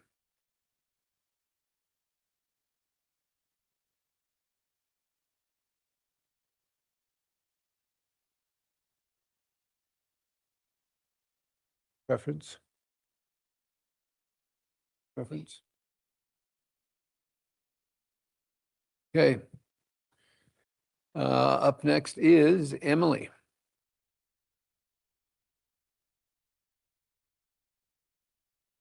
No, I'm going to sit up front with you guys, so it's easier for you to see what I'm doing. thank you. Okay, so I wanted to spend a few minutes because I've never actually done that with you all and kind of went through what this report shows. And so for transparency purposes and for the opportunity for you guys to ask questions, I thought it would be a good idea to sit down and really talk about what goes into this report. And this is the stack of paper that I condense down into this. Obviously, it's not paper you put into this. Into bigger. this. So it is, but this is this condensed. Yeah. Oh, yeah, no, this is the size that I give it to the clerks. Yeah. I'm sorry that they shrink it down and make it hard to read. All right, so on your monthly report that I give you for finances, it begins with the investment section there at the top. That's those two, and I should have brought my readers too, Dave. Those two is, so it shows the investment prior balance for the prior month and the investment balance for the current month. So if you look on, and I'm not sure what page it is, but I also include this breakdown. And this is all of the interest that we received for that month for each individual entity. So it shows you what we received for, so all of the debits are interest payments that we've earned for each one of the different investments. So I have them broken down with ICS, which is the 2 accounts that we use for our checking account. It's money in and out that pays the bills. Wild Class, of course, is Wild Class Investments. We also have Multi-Bank, and then we have Peaks. So those are the 3 different, or I guess 4 different investments that we use. Sometimes you'll see one on the credit side, and that's a profit or loss, and that's usually when a bond matures, and then we have to reinvest it in a different rate. So it just depends on what we have that it matures, and I just sent Clayton an email so that we can update our investment policy. I don't think we've done that for probably 2 years. I don't know that there's a whole lot of difference except for the stocks and bonds investing that we can do now, that I think that went through legislature and it was approved last year or 2 years ago. And I guess they can add that as an option if you would be interested in that. But anyways, so this shows the beginning balance here at the top, the 176. This was last month's balance. And then with all of the different things that went in and out, this is the ending balance. And you'll see that on that front page as the ending balance for investments. And then I also include this. This is just the spreadsheet for all of those investments. And I have with me today, if you are interested and would like to look, this is this same spreadsheet, but it also has all of the statements that we get that I combine into one spreadsheet for you. So if you would like to look at each one individually, if you want to see how WildClass is and see all the different bonds and things that we have invested, I brought that today so you could take a look at it if you'd like. But that's where those numbers come from.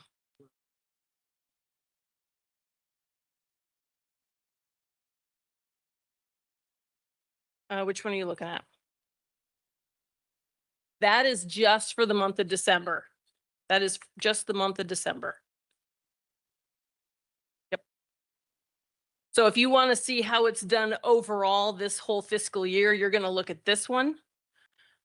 And that's got the beginning of our total investments, beginning dollar amount at 184 million. And that includes multi-bank and Taylor Grazing, which, you know, we hold those funds on their behalf. So it's all of the investments overall. Started off at 184 million.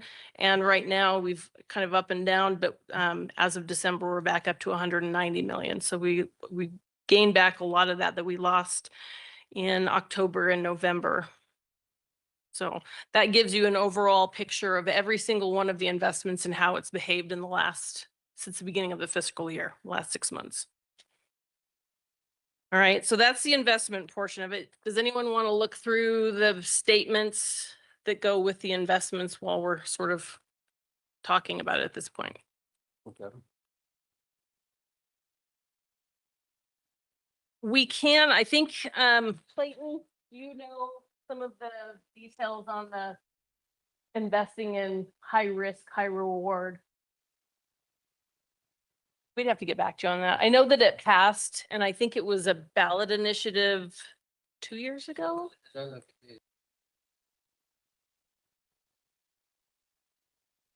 Pretty much. I focus on. No. They're only government investment funds. They're heavily regulated so that there's very little risk.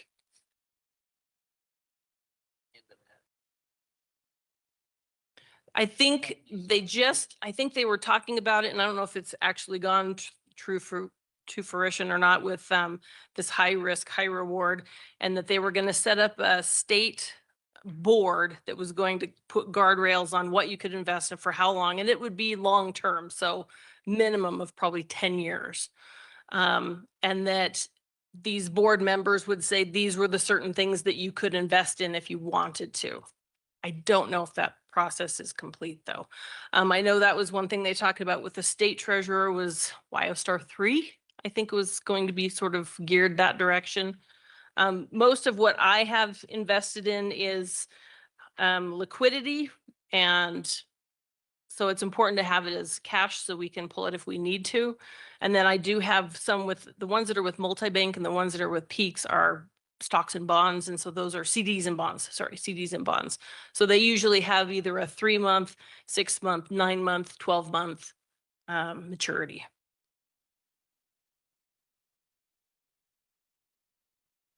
No, well, and that's why that was a good idea to talk about it. So you guys had some idea what it is I'm giving you.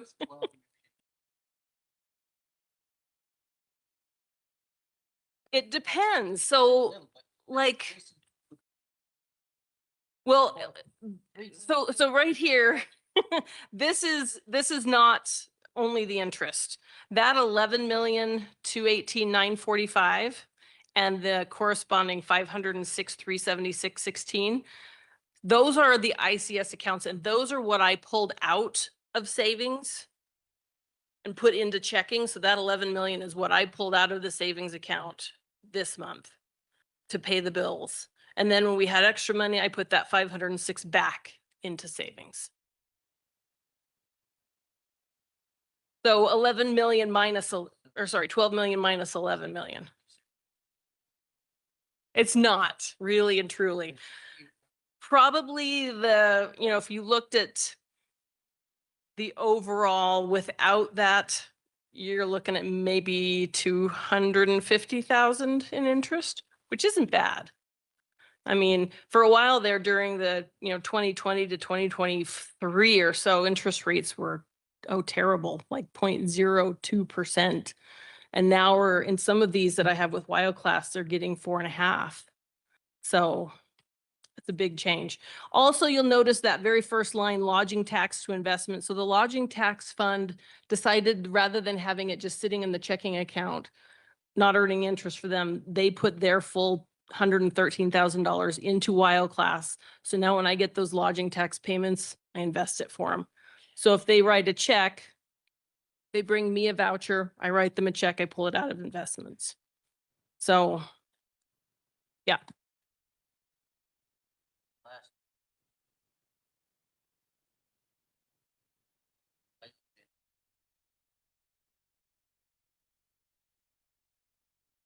I don't see those increases yet. Yes. Yeah, probably at least 6 months, at least. Yep. Okay, so if you're good with that, let's move on. So on the bottom or the middle section where it says checking account, balance on our checking account in the previous month was, I don't know, 3 million, 5 million. I can't read that. 2 million, 2.5. 0.7. There you go. So that was our beginning balance amount at the end of November. So then I show the credits. So there's 22 million and 506 million. So 22 million was what we took in payments. And then the 506 was what I pulled out of investments. And then I put 11 million into the checking account or from the checking account into investments because that was property tax payments that we paid that we distributed those out in January. So they're lagged by a month.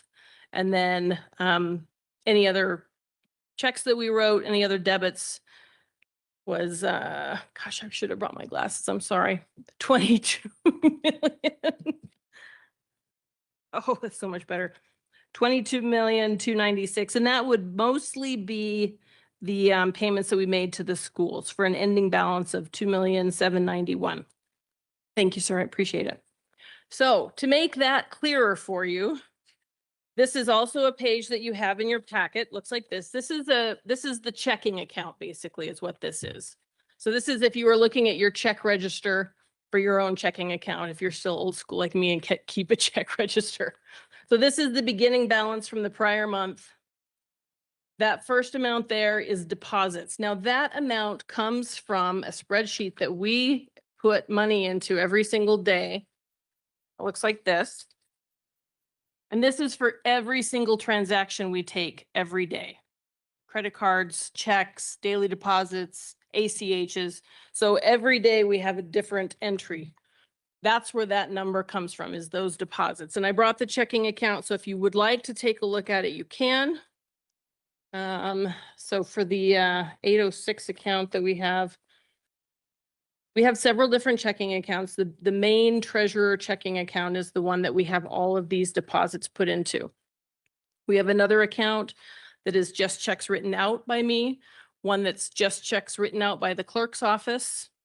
We have then the investment accounts that are the 2 ICS accounts and then a payroll account. What bank is that, Right here. please? Bank of Sublette County. So here is, When school district funds and everything come in, they're immediately passed on to you. correct. So when they come into, so say Jonah Energy pays for their property taxes, they'll send us an email that says, here's the different parcels we paid, and we'll have an ACH into our checking account for X amount of dollars. Then at the end of the month, and I'll show you that here in just a second. So you'll see that deposit. This is the checking account that has all the deposits on it. So I go through and I match to make sure every single one of these deposits matches what we have in our spreadsheet every single day. And then that way I know that we haven't missed anything that's hit the account. So this number is this number. So how do you reconcile the cards with the different service charges associated with? So the only one we have that has a service fee is the ice arena. And so we have one little negative charge usually right after the first of the month that says ice arena minus however much. But they're collecting that when they charge the credit cards. So we've already gotten that money. We just take it back out as a fee from ice arena. Okay, so that's what that number is from. The next line there is the 506. That's the amount that I put into the checking account. So everything on the deposit side is money that I brought into the checking account. So that 506, I probably put it in there to cover AP. It could be used to cover payroll. It could be used to cover some of the credits. Sorry, yeah, credits on the other side that are payments to the schools, the boards, what have you. If we go down, we're going to continue on with deposits. Public health nurse, Noridian. So that $3,700 is payments that people make up at the public health nurse. They go in and get a vaccine or buy a car seat or whatever. Those payments come to us as an ACH and we just group them together. I do a journal entry every day when those monies hit the bank. Public health nurse AR. So these are accounts receivable. These are the ones we know are coming in. So the public health nurse will send us a thing that says, here's my invoice for the county health officer. She sends it to me. When we receive it, we put it in here as an AR. Journal entries, those ones are typically ones that we're not anticipating. They come in usually from the state auditor's office and they'll say that they're public health. So we just receipt them in as public health. We've got lodging tax funds. We've got, what is that one? Suicide prevention grant, New Park drilling. That one was a tax payment that we weren't anticipating. It was like for an NOVC. Fines and penalties, we get those payments quarterly. Victim witness, we get that every single month. Waste connections, we get that as part of recycling. We get that every month. And then any checks that we have to do a stop payment on a reissue will also show up on the deposit side. Mobile pay deposits. That one is also a spreadsheet that's similar to that first deposits, but this one is all the credit cards that we take all over the county. So landfill, public health, golf course, ice arena, fairgrounds, the public or the landfill over in Big Piney. So that's all those payments that we get. So again, we reconcile those, make sure that they match what's on the bank and put it in as $1 amount. On the check side of your statement, these are the things that we pay out. So for instance, if we start at the top there, that $11 million, this was money that we got into checking. I didn't need it for the month of December, so I put out whatever the extra into our ICS savings account. And that was on that spreadsheet. That very first one that we looked at was part of investments, part of the 12 million that Mac thought we got as interest. It's not. It was just money that we put into the checking account or into the ICS savings account because we didn't need it. I pulled it back into the checking account in January because then I had to pay all the money back to the districts at that point. So it just comes in and comes out.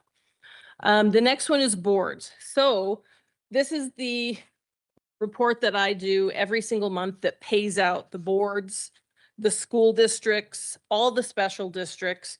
And so I do this spreadsheet and this combined down shows what was paid to the boards, what was paid to the Department of Revenue as our portion of sales tax. That's that DOR sales tax. So for sales tax, everything we collect in for the month, I do a receipt. So I have all of it as $1 amount and I send all of it to the state. And then they turn around and they write us a check once they've done all the math.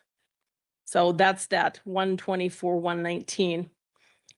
12 mil, that's the foundation. They get money. We collect for them for property taxes every month, the school district, and then the boards, but that's all on this. So if you'd like to see this, this is once we have miscellaneous receipts, property taxes, motor vehicle, mobile machinery, any revenues that we get in that we have to distribute. Once I've balanced them, posted them, the computer automatically generates a report that says, this is how money each one of those districts get.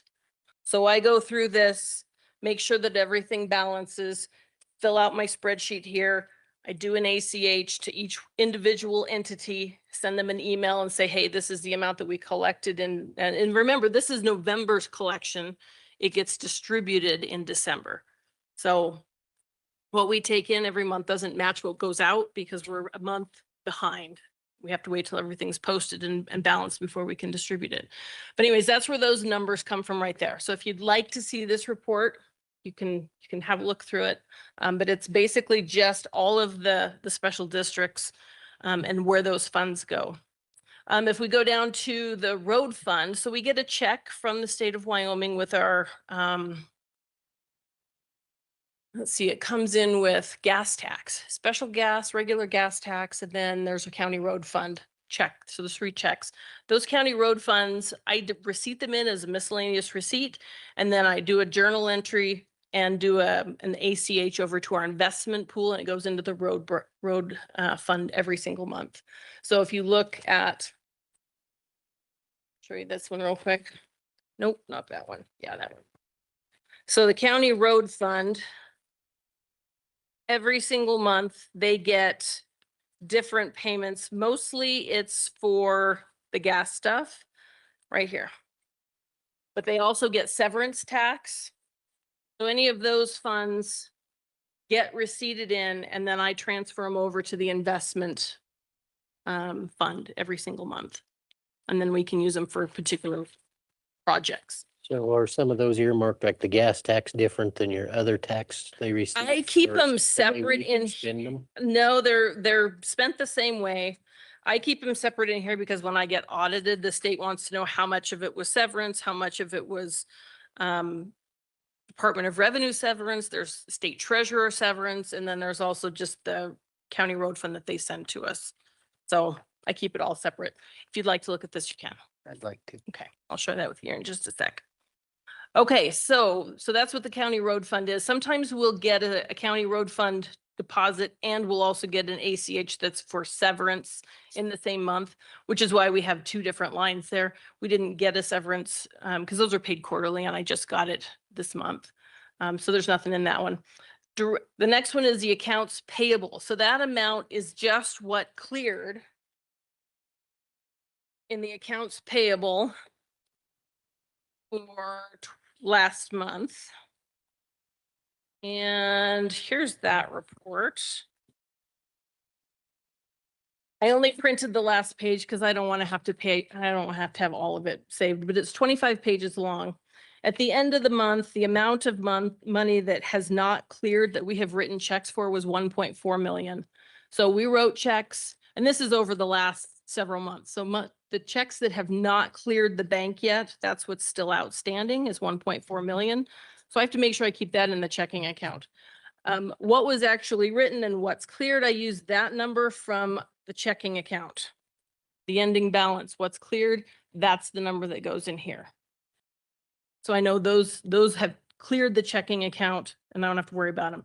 Payroll, same thing. That is the amount of payroll for the month of December. That money goes into that account and then it comes right back out. We're also doing something that started 2 months ago with YDOT. They want us, rather than sending them a check every month for all of the state fees that we collect, we send it to them now in an ACH instead of a check. They were having trouble losing checks. And so we had like 5 outstanding checks with YDOT that were over a span of probably 2 months. And I write them a check every 3 days. So they finally got the system changed so that now we just send them an ACH 1 time a month that clears the bank the next day. So we don't have to worry about outstanding checks. But that's what that $60,000 is us bringing those tax dollars that we got from registration renewals. Those go to the state. We go down further, we see the 113, that was that lodging tax that we opened an investment account for. So that amount that's what that amount is. If you keep going down, we had a couple of NSF checks that we had people pay that didn't come through. And I typically don't let those roll over to the next month. Once we get the check, we start making phone calls, and then we get that cleared up as soon as we can. Every once in a while, we'll have one that will roll to the next month, like if it happened the day before the end of the month and I can't get a hold of them. But I typically don't let those go longer than 1 month. And then we have the checks that I write. Those are the checks that typically, because I don't have to write them to YDOT anymore, most of those checks, and that comes from this report here, most of them are refunds for sales tax. So say you buy a pickup truck, and instead of collecting Sublette County sales tax, they collect whatever the rate is in Idaho. They send us a check for $1,500 of sales taxes, $900. Now we have a $400 difference.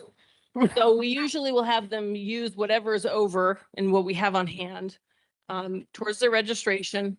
And then if they don't use it all, then we write them a check for the rest. So that's what most of our checks are, is those refunds. You'll notice that there's 2 of them that are pretty big. There's one for $10,000. That one is a Taylor Grazing account check. So that money was pulled out of the Taylor Grazing account, and they were using it for, I think it was a solar operated well out in the boonies. But they always have to give me a copy of their minutes, and they give me a voucher so that I know that that's what that's for. And then I attach it to the check so that the auditor has it. The other big one that you see on here is $763,792.74. That one was a true up from our 2025 taxes. So when we take in those mineral payments from the mineral producers, they pay us monthly, and we never know until the end of September or beginning of September when we roll taxes if they've overpaid or underpaid. This particular gas company overpaid us by, it was $890,000. Since September, they've had an NOVC that we were able to throw whatever that NOVC was worth. I think it was $15,000. So we took $15,000 from the refund that we owed them and paid that. But then we still had this $763,000. And so I waited until we got all the true up payments that we were expecting, so it would offset it so that the schools wouldn't have a heart attack when I shorted them a big chunk. So we had to write that refund check to that oil and gas producer. So that's what that one is. You don't know when that check comes in that they're off that much. No idea. No idea. Not until we roll taxes, and then we've got the correct mill levy established, and we know exactly what their production was, and we have all the information that goes into it, and then we apply whatever we've received for payments, and then we know if they've overpaid or underpaid. And then if they've overpaid, like in this instance, I mail them a letter. I mail all of the oil and gas companies a letter and let them know, hey, either we have to give you a refund by December 20th, or you have to pay us by December 20th, whatever the case may be. Or if you'd like for us to hang on to it and apply it to next year's taxes, we can, but they never want to do that. So, but that's what that big check was. So if you'd like to take a look at the checks that I write that are not checks that you all are privy to, you're certainly welcome to this report, because that's what those checks are. And then that gives us our ending balance of 2,791,563. If you look at that part here, that's the ending balance on this account as well. On the next page, the only other page we haven't talked about yet is this one. And this one shows the revenues in versus the revenues out. So for the first column, that's the total amount of property tax that we took in for that month. And of that, the next column is the amount that the county actually gets to keep. That's our portion. The rest of it has to get paid back out to the schools and all the special districts. So we, in December, took in $20 million for the sales or property taxes. Of that, we got to keep 2.7 million. Motor vehicle, we got to keep 66,000. For sales tax, we received 374,000 from the state. Our other revenue is any other revenue that we have coming in, like those public health nurse payments, any revenue that we're not counting for as far as a tax. So anything other than that. And those numbers come from this statement right here. That's these numbers here added together. Okay. And then when you look at your expenses, That first one is the accounts payable that we cleared for the month, then payroll, and then miscellaneous expenses. Those are anything that comes out of this column that's not part of our boards that we're paying out. So the big one this go around was that true up payment that we had to pay refund back. So if there are any questions, you're certainly welcome to look through any of this information, but I thought it would be a good idea to just have you have an opportunity to see what paperwork goes into this report so that A, you know why it takes me a couple of days to get it done. But B, just for transparency purposes, if you have questions, and you want to know where a certain number or certain information comes from, you can certainly always ask because I'll dig it out as best I can. But this actually, the rest of this pile here is our daily checkout sheets, and I'll show you what those look like. So here's just the one from the day before the end of the year. So this shows all the taxes that we took in for property taxes and who gets those tax dollars.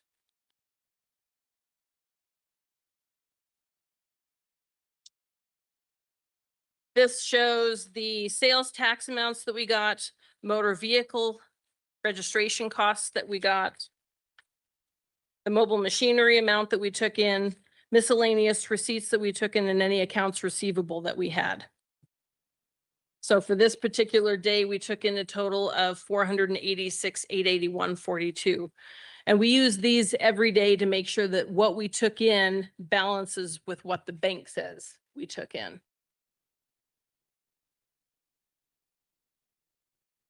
So.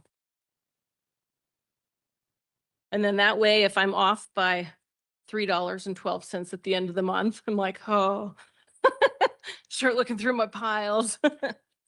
But Go hunting. I do. I always find it, but Yeah. sometimes it takes me 4 or 5 days to find it.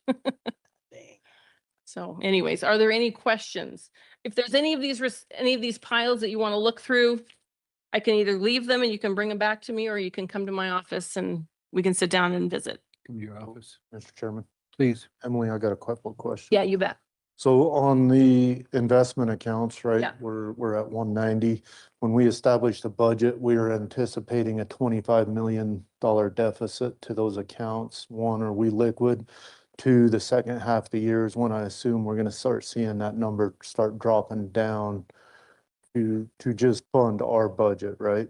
So the first question, your question was, So my first question is this strictly from our 12 mills on the investment? this was really established. The only thing that increases every month is the interest, but the county road fund with those severance Which is taxes. the county road fund Right. has its own That's the, rules and it is regulations to how you absolutely separate. In that, so That's the only one out of all of these, except for the ICS, which is on here. And this is the one that's linked to our checking account that we have money going in and out of to cover the bills.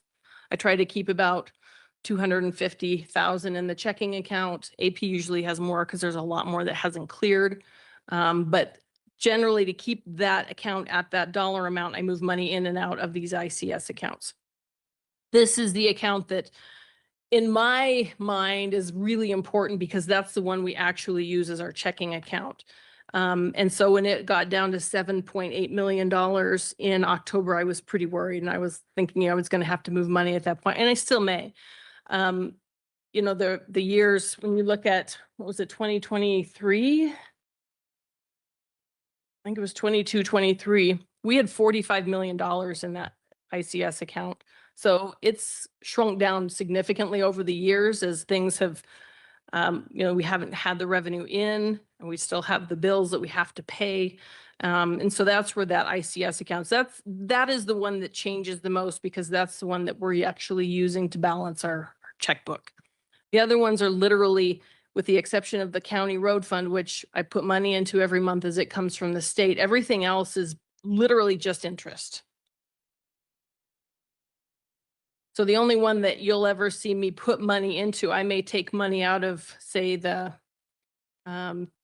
general fund that's not Peaks, because that one is a long-term investment. Peaks Wild Class are sort of sister companies and they mirror, they work in tandem with each other, but the wild class acts as cash. And so it has the fluidity for me to pull money and have it available within a day or two.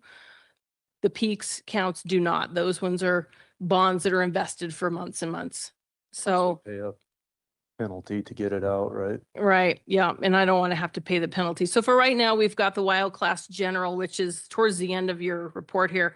And we've got 76 million in there, and that is the money that we can pull over into ICS if we need to pay the bills. So that one's the one we should anticipate potentially coming down. If, yes, if any of these come down, it'll be the ICS because that's what I'm using as part of our checking account balancing.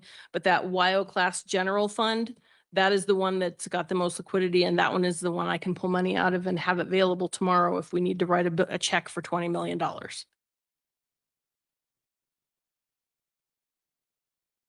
Explanation. Job. So, and then just as a, food for thought on the lodging tax, that 113,000 that I put in, like the 20th of December, it made $117.86 worth of interest in 2 weeks.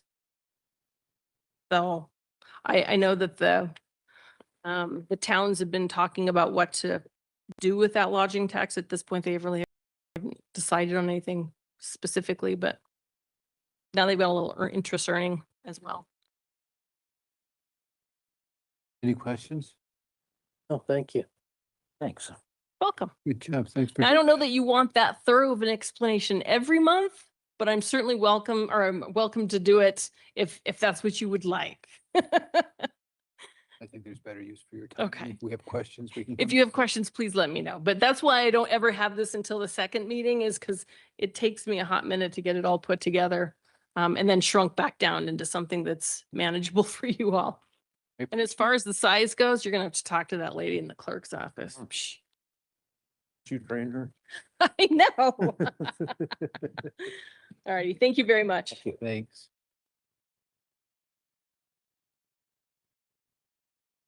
Janet. Where are you? IRS regulations change regarding child support system. And this is an amendment to the cooperative agreement that we sign every 2 years. And it's pretty extensive, but it's just to be, it brings everything in compliance with the IRS new requirements.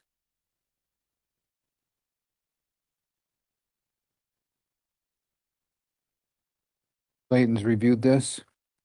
Mm. Anyone care to read through it before we sign off? Good. Commissioner Vickery, Sorry. would you care to read this before we sign? No, I don't think so. I'll take your word for it.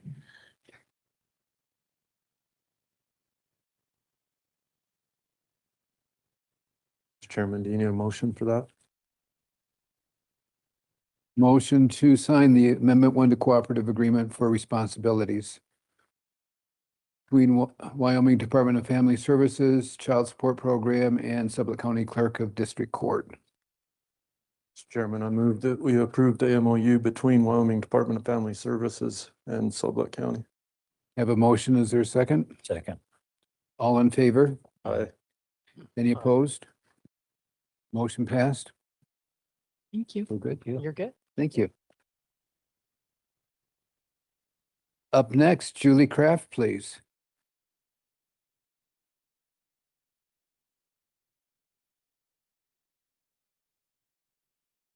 Good afternoon. Are you? Oh, serious. You did here. Okay. Keep it in mind. Been up there to see what the county's doing? Always. I mean, up there on the road. Across some Joel's. Well, that's our ground. That's Frosty's and my ground. Yeah. I know what they're doing. How's it look? It's okay. It's gonna be fine. No, it's gonna be good. Well, thanks for putting us on last today on the agenda.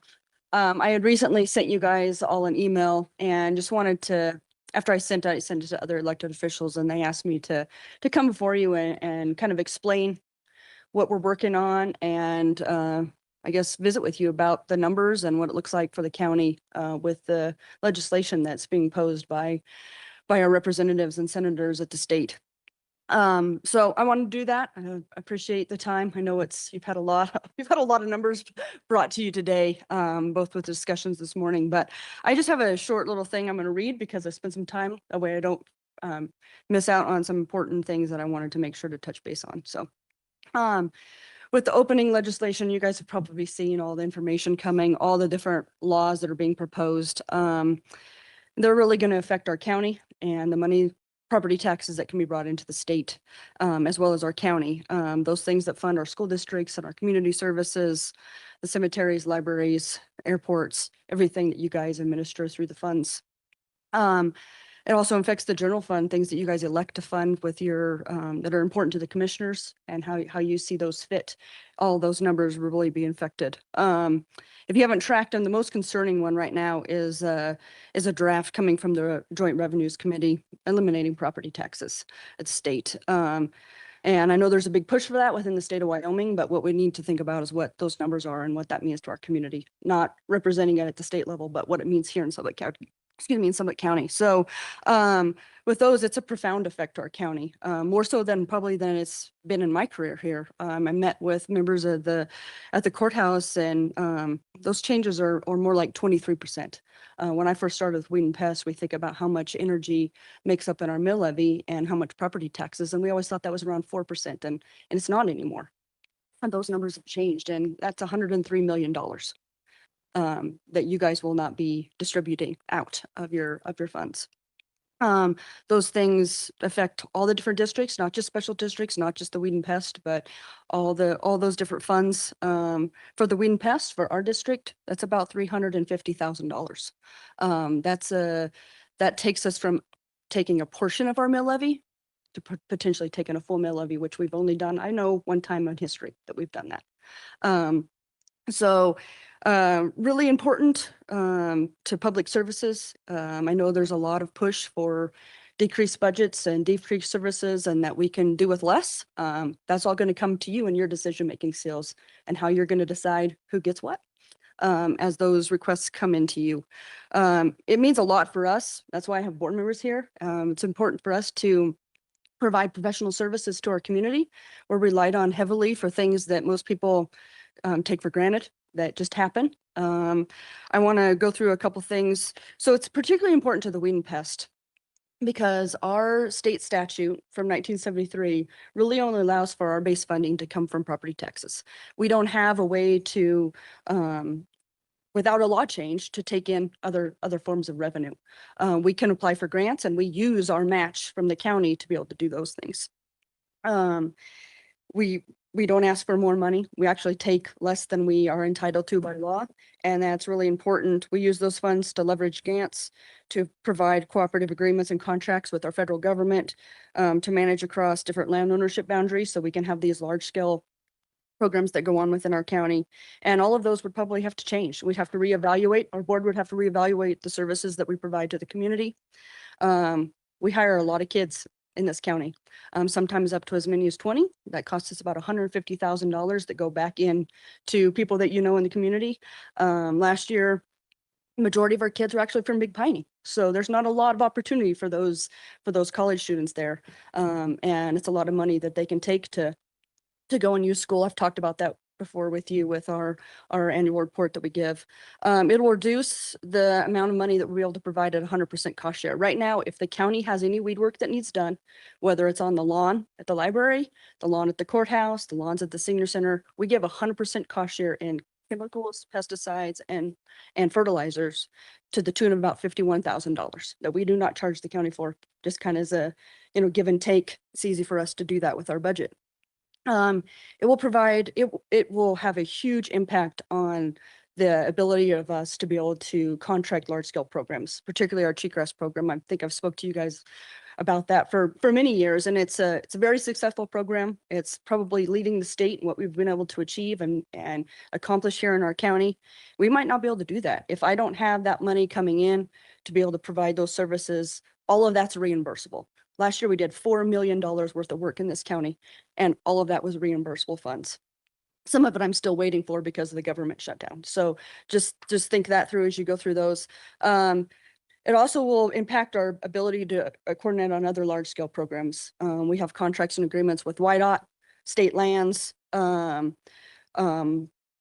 of those prevention programs that we do at trailheads and the parks and all of those activities.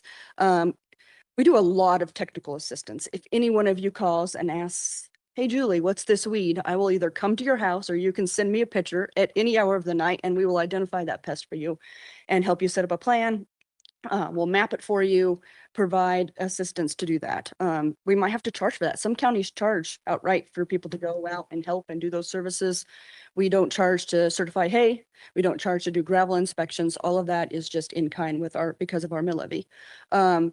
Particularly to the residents of our county, it will impact our cost of services. Right now, if you come in and buy herbicide from us to treat whatever noxious weed on your property, you only pay 25% of the cost. We consume the rest of that cost. And that's a big helping to a lot of our residents, particularly ranches. We might have to evaluate. A lot of counties with the 25% last year, they already cut that program. That's already happening in the state, as well as staffing. We also have an early detection rapid response program where if we have a list of species that we determine each year with our board. If it's an important enough species, we go out and do that for free, no matter where it's at, because it's important enough economically and ecologically within the county that we go out and manage that as soon as we can. So those are some of the things that be affected. Also, a lot of things that we do go unnoticed, unrecognized. Last few years, we had an infestation of a moth in the trees, county trees, town trees, school district trees, on the walking path between the cemetery and the school. We used several $1,000s to invest in a biological control program to help the private citizens not get that pest on their properties, as well as just managing those so we don't have them. I've heard calls of like people having all these moths in their homes, and it's little things, and we take all those calls and do all that work for free and help the citizens with that, so we didn't have a detriment. That pest ate trees completely down, or they were completely defoliated.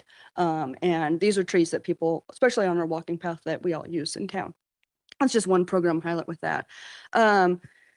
We're responsible for the overall health of, natural resources, agricultural lands, and trying to help the public do the best that they can to manage those. It's not our responsibility to manage those lands, but we provide this technical assistance for those people to be able to do that. It's important to me because I care about weeds, but should be important to everybody, especially the citizens of our county, as we look at the loss of this potential revenue. And it's one thing to get it out of the legislature, but we also have this tax initiative that we'll all be voting on within our community, and what that's going to do to our community, even at the 50% tax cut. So I just wanted to come visit with you guys, see what you're thinking. I know there's a meeting in a few weeks that I've been invited to. We'll talk about some of those together. But it's going to be a lot of reduction in revenues for the county, and it's going to be a lot more pressure on you guys to see how you're going to fill that niche and where you're going to pull it from, and what programs and decisions you're going to make that are going to cut programs within our communities. I look at it as less jobs, less kids in the school, people leaving our community, not just weeds, but the things that we take, the reasons that we live here. And so just wanted to come before you. I had colleagues today meet with your Board of County Commissioners in Cheyenne. They're meeting today, as well as other mini special districts representation. Fire departments were there. A lot of the hospital districts were there, talking about how the Board of County Commissioners at the state level is going to figure out how to resolve this through education, both at the legislature and among our citizens. So I just wanted to come before you. My calculations that I visited with Janessa and Layla, it's $403 million less. That's what it will mean off of the 25 assessments. So that's $350,000 for us, but that's $403 million less for you guys to be able to try to figure out how you're going to pick and choose and what you're not going to fund. That's a lot of money. It's 23% of the total budget based on those numbers. That was surprising to me. I always thought it was about property taxes represented about 4% of our budget, but that's changed in recent years. And so I just wanted to come before you. Board supported this. We wanted to talk about it. When I made some phone calls to the assessor's office, I was one of the first special districts to be concerned. Our Wyoming Weed and Pest Council has a great legislative committee. We've been working on this. I wanted to bring it to your attention because it just got put in the paper. We've been sending out press releases trying to make people aware of the issues that are coming upon. It sounds great to have tax money left in our own personal bank accounts, but at the cost of what? So just wanted to bring that to you. If you have any questions about any of the details I've given, what that means for us, I'd be happy to entertain those. Would you have a balance sheet and operating statement you could provide us? I provided that to you last year, be happy to. We don't have a balance statement, but I can send you a budget. We don't operate on good. profit or loss. No, an operating statement would be great. Okay. For you, Susie? Good. How are you, Lynn? Good, thank you. I'm good. Well said, Julie. Doug? I haven't got anything. I make a remark, I guess, that Julie said something about not dipping into the full one, and I can attest to Could you- that. I could think you the only speak into time your that occurred microphone? was, excuse my throat, Commissioner was when Vickery? we were building a new facility down. Commissioner Vickery? Into it then. But that's the only time, to my knowledge, all the years I've been associated with them. So Good enough. they do a pretty darn good job of making the dollar stretch. I do know that. The help you can get, I don't know about Pete, but these ladies here. Sorry, Pete, I had to rub you. These ladies here make a great team at that Wheaton Pest Office. We're pretty fortunate to have them. Every one of them invested in the community. So, and so is Pete. Thank you. Kenny? I have nothing. Thank you for the presentation, and it is going to be interesting what comes forward, but we'll see where it lands. Yeah, I would go out on the proverbial limb and say, and let's see where we go here towards spring, and we won't leave you high and dry. I'm pretty sure of that. Wherever high and dry is at. There's some down there that want to. Yeah, I mean, Well- it's very interesting. I feel like right now we have, for Sublette County, we have a representative and a senator, which the email went to them as well. I received an email. But if they're thinking about what it means to our county, I don't know. And, 100 people at the legislature are going to make decisions that you guys are all going to have to answer to. And I think that's a big task. And, our citizens are going to have to back that up with what their choices are. But I think that it'd be interesting to see, and I'm looking forward to this meeting here in a couple of weeks to see what the education to our public's going to be. I think that's something that I guess I would lean to you guys, like, how will you educate the public on how you're going to not disseminate the money that they're used to? Especially in your discretionary funds. We're talking about, a decision you made a few weeks ago with Happy Endings Rescue, all the support that you give to the senior centers, the hospital, the preschools, all that is your discretionary fund. There's not going to be any, right? So all those extras that are in the budget, it's going to be a big hit for our community, and we're probably one of the most protected counties in the state. Our neighbors to the north, what it means to our borders is very scary to me. Our worst weed infestations come from our neighbors to the north, and Teton County will be hit the hardest of all the counties. They're going to go, at least weed and pest wise, they're going to go from about a $4 million budget to a $500,000 budget. That's the property tax. That's just their special district in Teton County. And that's where the bulk of our weeds are. We work on those roads, and if what we have by YDOT doesn't cover those, we decide to pay for that out of our mill levy. And it's been like that for years. And so those are concerns. Lincoln County is already in a bad spot. Rock Springs, you probably read the article how they're those commissioners down there are trying to budget theirs. Those are our neighbors, and they're already hurting. Appreciate your time. Thanks for the time with the board. And if you have any other questions, feel free to call the district, call one of my board members. Thank you for that. Thank you. Thank you. Good job. Take care, Dave. I will. Good to see you.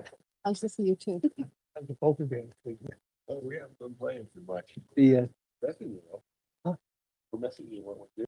Oh, you're not messing me. Glad to see you. Take care, Mac. You do the same. Thanks. Getting more negative. We can't have any more people. Jeez. Layla didn't have any NOBCs today. okay, nothing for Layla? And I had the bonds under Emily's time, but we didn't bring them forward. So if you wanted to approve the bond signature. Great. Make motion to approve following bonds, surety bonds, Deborah Vickery for Boulder Irrigation District, Sandra Wright for the Upper Green River Improvement District, Redstone Green River Improvement District, Rand Rhodes for High Meadow Ranch Water District. Second those. A motion and second. Wow. All in favor? Aye. Aye. Any opposed? Motion passed.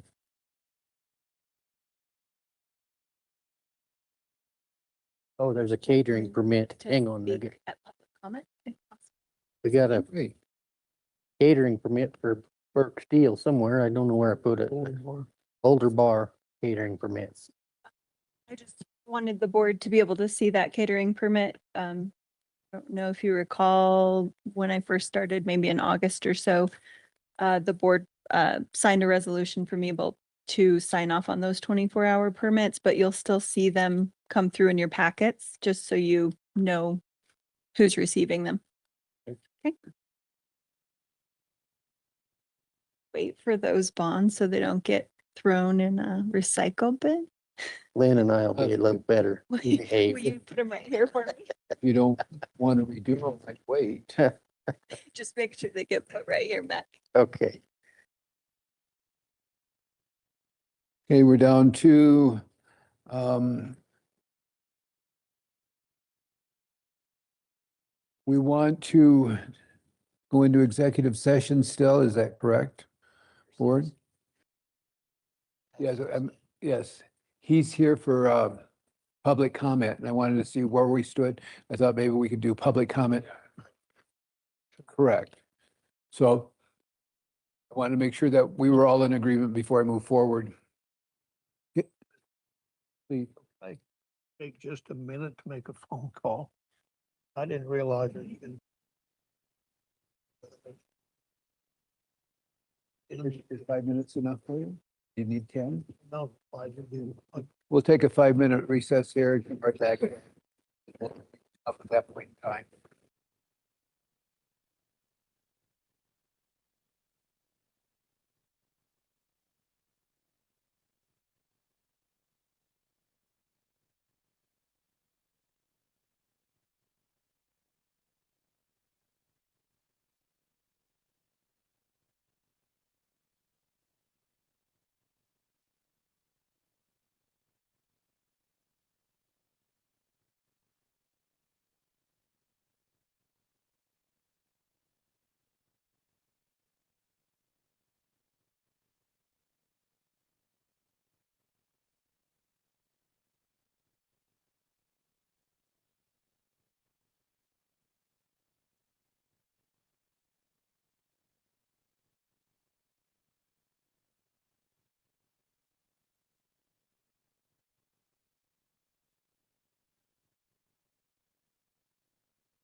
But you gotta make money for it and write it off, right?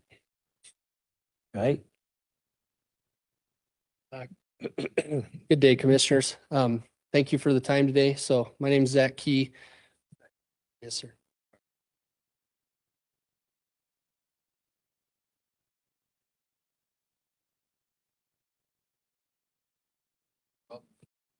Okay, thank you.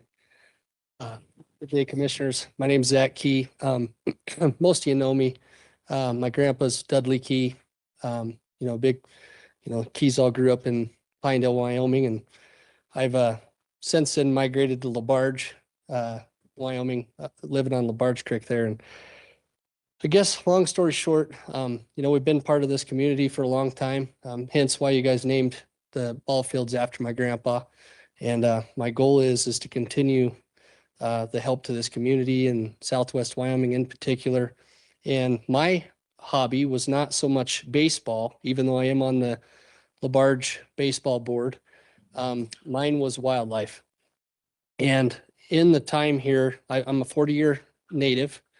And in the time here, I worked 7 years with Muley Fanatics and raised just under $1 million with them and participated with them until 2022. In 2025, I resigned in 22 with Muley Fanatics, and then I opened my own 501c3 with a board of other co-founders in 2025. And it's the Wyoming Range Hunting and Fishing Expo. So that's our 501c3 name through the state of Wyoming. My goal is to pump a bunch of fun stuff into this community. A bunch of the budget stuff you guys are talking about, I hope I really help the hotels and restaurants and a bunch of things in this community in all ways. And then at the same time, put the money down on the ground for the wildlife. So you guys have a little backstory. In the bylaws we did, our nonprofit is a 90-10. I've been told I was kind of crazy. It's a little bit, too hardcore of a setup, but that's what I believe in. So 90% of the funds will go to the ground. That will be for wildlife projects that are reviewed, primarily in Southwest Wyoming. I will entertain things statewide, and the money will stay in the state of Wyoming, though. It will not go to other states. 10% for operating cost, and that's just so I can kick off the next year's banquet and the next year's expo. And then 0 paid employees for the life of the organization. And I put that straight in the bylaws. We'll never take a salary or a pickup truck or a skid steer or anything to our organization.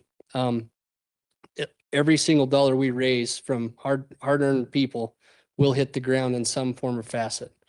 We'll take, applications in. We'll team up with Game and Fish and all other agencies. We'll take applications in, figure out what projects are an urgency at that time. Any wildlife, any fish, ducks, I'll entertain anything. And then we'll figure out if that makes sense on a habitat improvement or has a true impact to help our wildlife. And then we'll issue those funds.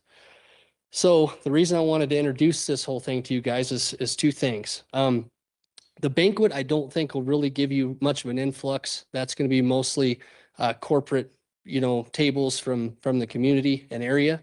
But in June 11th through the 14th of 26, same weekend as the select gelding sale at the fairgrounds, we will be holding a new Wyoming Range Hunting and Fishing Expo. We anticipate, 5,000-6,000 people. We're going to have upwards of 186 vendors and booths. This is where you'll come and you'll try on gear. You'll try fishing poles out, boots, backpacks, anything to do with the outdoors industry. It's a place you can put your hands on stuff. We'll have pack clinics, fly fishing clinics, blood dog, hound type clinics, entertainment for youth. The Game and Fish is going to team up with us on some youth stuff. We're going to have 2 country concerts. Friday night is Jared Rogerson and Tris Munzik. And then Saturday night is Kat Luna and Chancey Williams. So it'll be a back-to-back country concert at the fairgrounds. And Jay felt that it was important I let you guys know that what I'm doing and what's going on, because you guys may end up getting a phone call that, hey, why is my center that's normally used for livestock type stuff all tied up by this Zach guy. And so I just wanted you guys to kind of know what's happening. All the money, we're anticipating to raise $600,000 from that expo. And then we'll take 90% of that and put it into the projects in this, primarily in Southwest Wyoming. So I hope it'll be exciting. I hope that, in my opinion, if we bring in, 186 different vendors with, 4 to 5 staff apiece, plus the people that attend this thing. I mean, I'm hoping it's a huge influx for Sublette County. I mean, it should be a pretty busy weekend, and hopefully bring some revenues in. And then while raising money for conservation. So I don't know if you guys have any questions. Just wanted to let you know. So when you get that first dreaded phone call, who are these guys? You knew what was going on. So. That will be huge. Where do you plan on people bringing RVs, or where's our biggest day? Yeah, it's a mixture. So I have to leave some of the RV spots for the select gelding sale on Saturday. And then otherwise, in our advertising, we're going to advise to everybody, to stay in Pinedale, Big Piney, LaBarge. We're just going to, I'm not going to tell them where to stay, but I'm going to list some hotels and stuff in the advertising and try to guide them. They're welcome to stay in an Airbnb or something like that as well. So they're, and I'm sure, each vendor will kind of figure out what makes the most sense to them. Talking to Jay, all that stuff to the south. We're also going to put on the map, offer dry camping, as well. I mean, I don't know if a lot of people will do that or not. Hellhole Archers, they are Hellhole and Wind River Archers. So the Pinedale and Big Piney bow leagues, they're going to do a 3D shoot for me on Saturday and Sunday. So, I mean, we're going to try to make it a super fun deal where there's, some archery shoots and, all sorts of different clinics and offerings. Another thing too is I have for this banquet, I have a commissioner tag from Ken Roberts that I'll be giving away in that room, not to a rich guy on the phone. It'll be given away to one of the 400 people in that room through a raffle. And then I also have a commissioner tag that will be given away at the bank or the expo in June from Fonzie Haskell. He issued me one for the expo. And then Bass Pro Shops has recently given us a side-by-side that we're going to also give away at that event. So there's going to be tons of raffles and giveaways. Those two giveaways, the side-by-side and the commissioner tag, you're going to pay your $20 entry to come into the expo, and that enters you into one of the two. You got to pick one. If you attend all 4 days, you get 4 entries. So you can put 2 in the side-by-side and 2 in the commissioner tag, whatever you choose. We've got a lot of people, locked in right now, Maven Optics and some big name brands, Bass Pro Shops. Baumgars did a senior sponsorship. They're going to buy a 40 by 60 booth and basically set up a mini Baumgars in there with kind of, outdoor type equipment. And then, working on a lot of different things with Weatherby and some other stuff that I can't necessarily visit about yet. But the last thing you'll notice on that flyer, and you'll notice when I put the other flyers out, is the Wildlife Fund is my headline sponsor this year. And I'm not sure who's all familiar with it, but it's a kind of a game and fish back thing in the state of Wyoming. All the money stays here. And they're, through federal money, they're able to double a lot of their funds, so if they raise, say, $100,000, a lot of times they can, if they have a project dear to them, they can put in a request and the feds will give them another 100,000 to match it. And so that's why I chose them as our headline sponsor, because I really believe in them. It's a organization Mike Schmidt actually founded and designed when he was on the commission. And then, I've just followed them for a long time and really believe in what they're doing as well. So, and they're right here. I mean, the vice president's Brianna Ball. She's lives in Cora. And they're just a really good organization as well. So. Interesting. Questions? Oh, and like to make one comment, Zach. Sir. Yeah, 90-10, that's huge. So many times you see these foundations that are put together that are only given 30% back and keeping 70% for admin and upkeep of the foundation. So I got to say, man, when you do something, you do it big. So congratulations. I'm excited for you. I'm excited to see where this ends up. Yes, sir. Yeah, thank you. Okay. Well, you guys have a good night, and I'll let you guys get into your executive session. So, All right, thank you, thanks. guys. Thank you. Thanks, Zach. Motion to move to executive session is Done with everything else?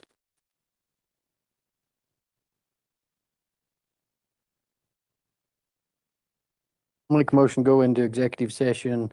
It's not the top one, is it? It's litigation. Not litigation, other matters. Other matters or Litigation.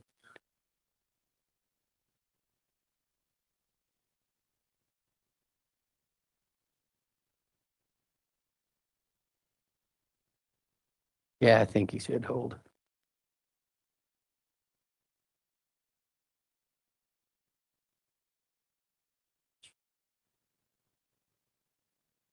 Yes.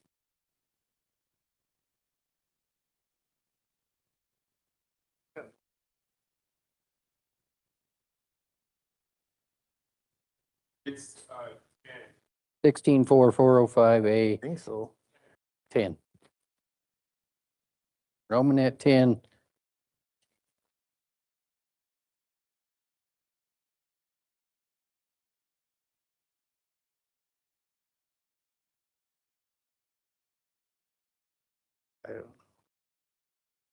Romanet 2, 16, executive session 164405A, Romanet numeral 2.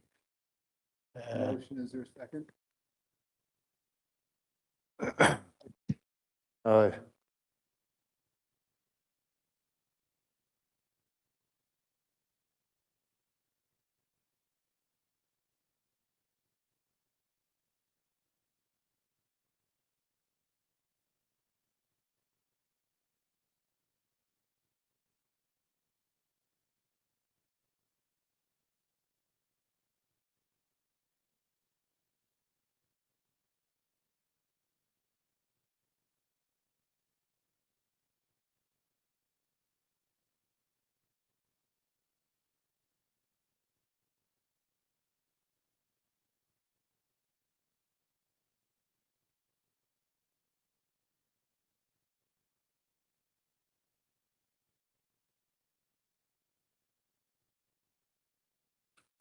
Second, Second. after going into executive session and going over personnel, do we have any motions that we have to move forward? I'd like to make a motion to terminate the IT department head effective immediately. Have a motion in regards to termination of IT head effective immediately. Is there a second? I'll second. Have a second by Commissioner Stevens. All in favor? Aye. Opposed? Aye. Motion passed. That's effective immediately. And then going to the next, we've had our old business, public comments.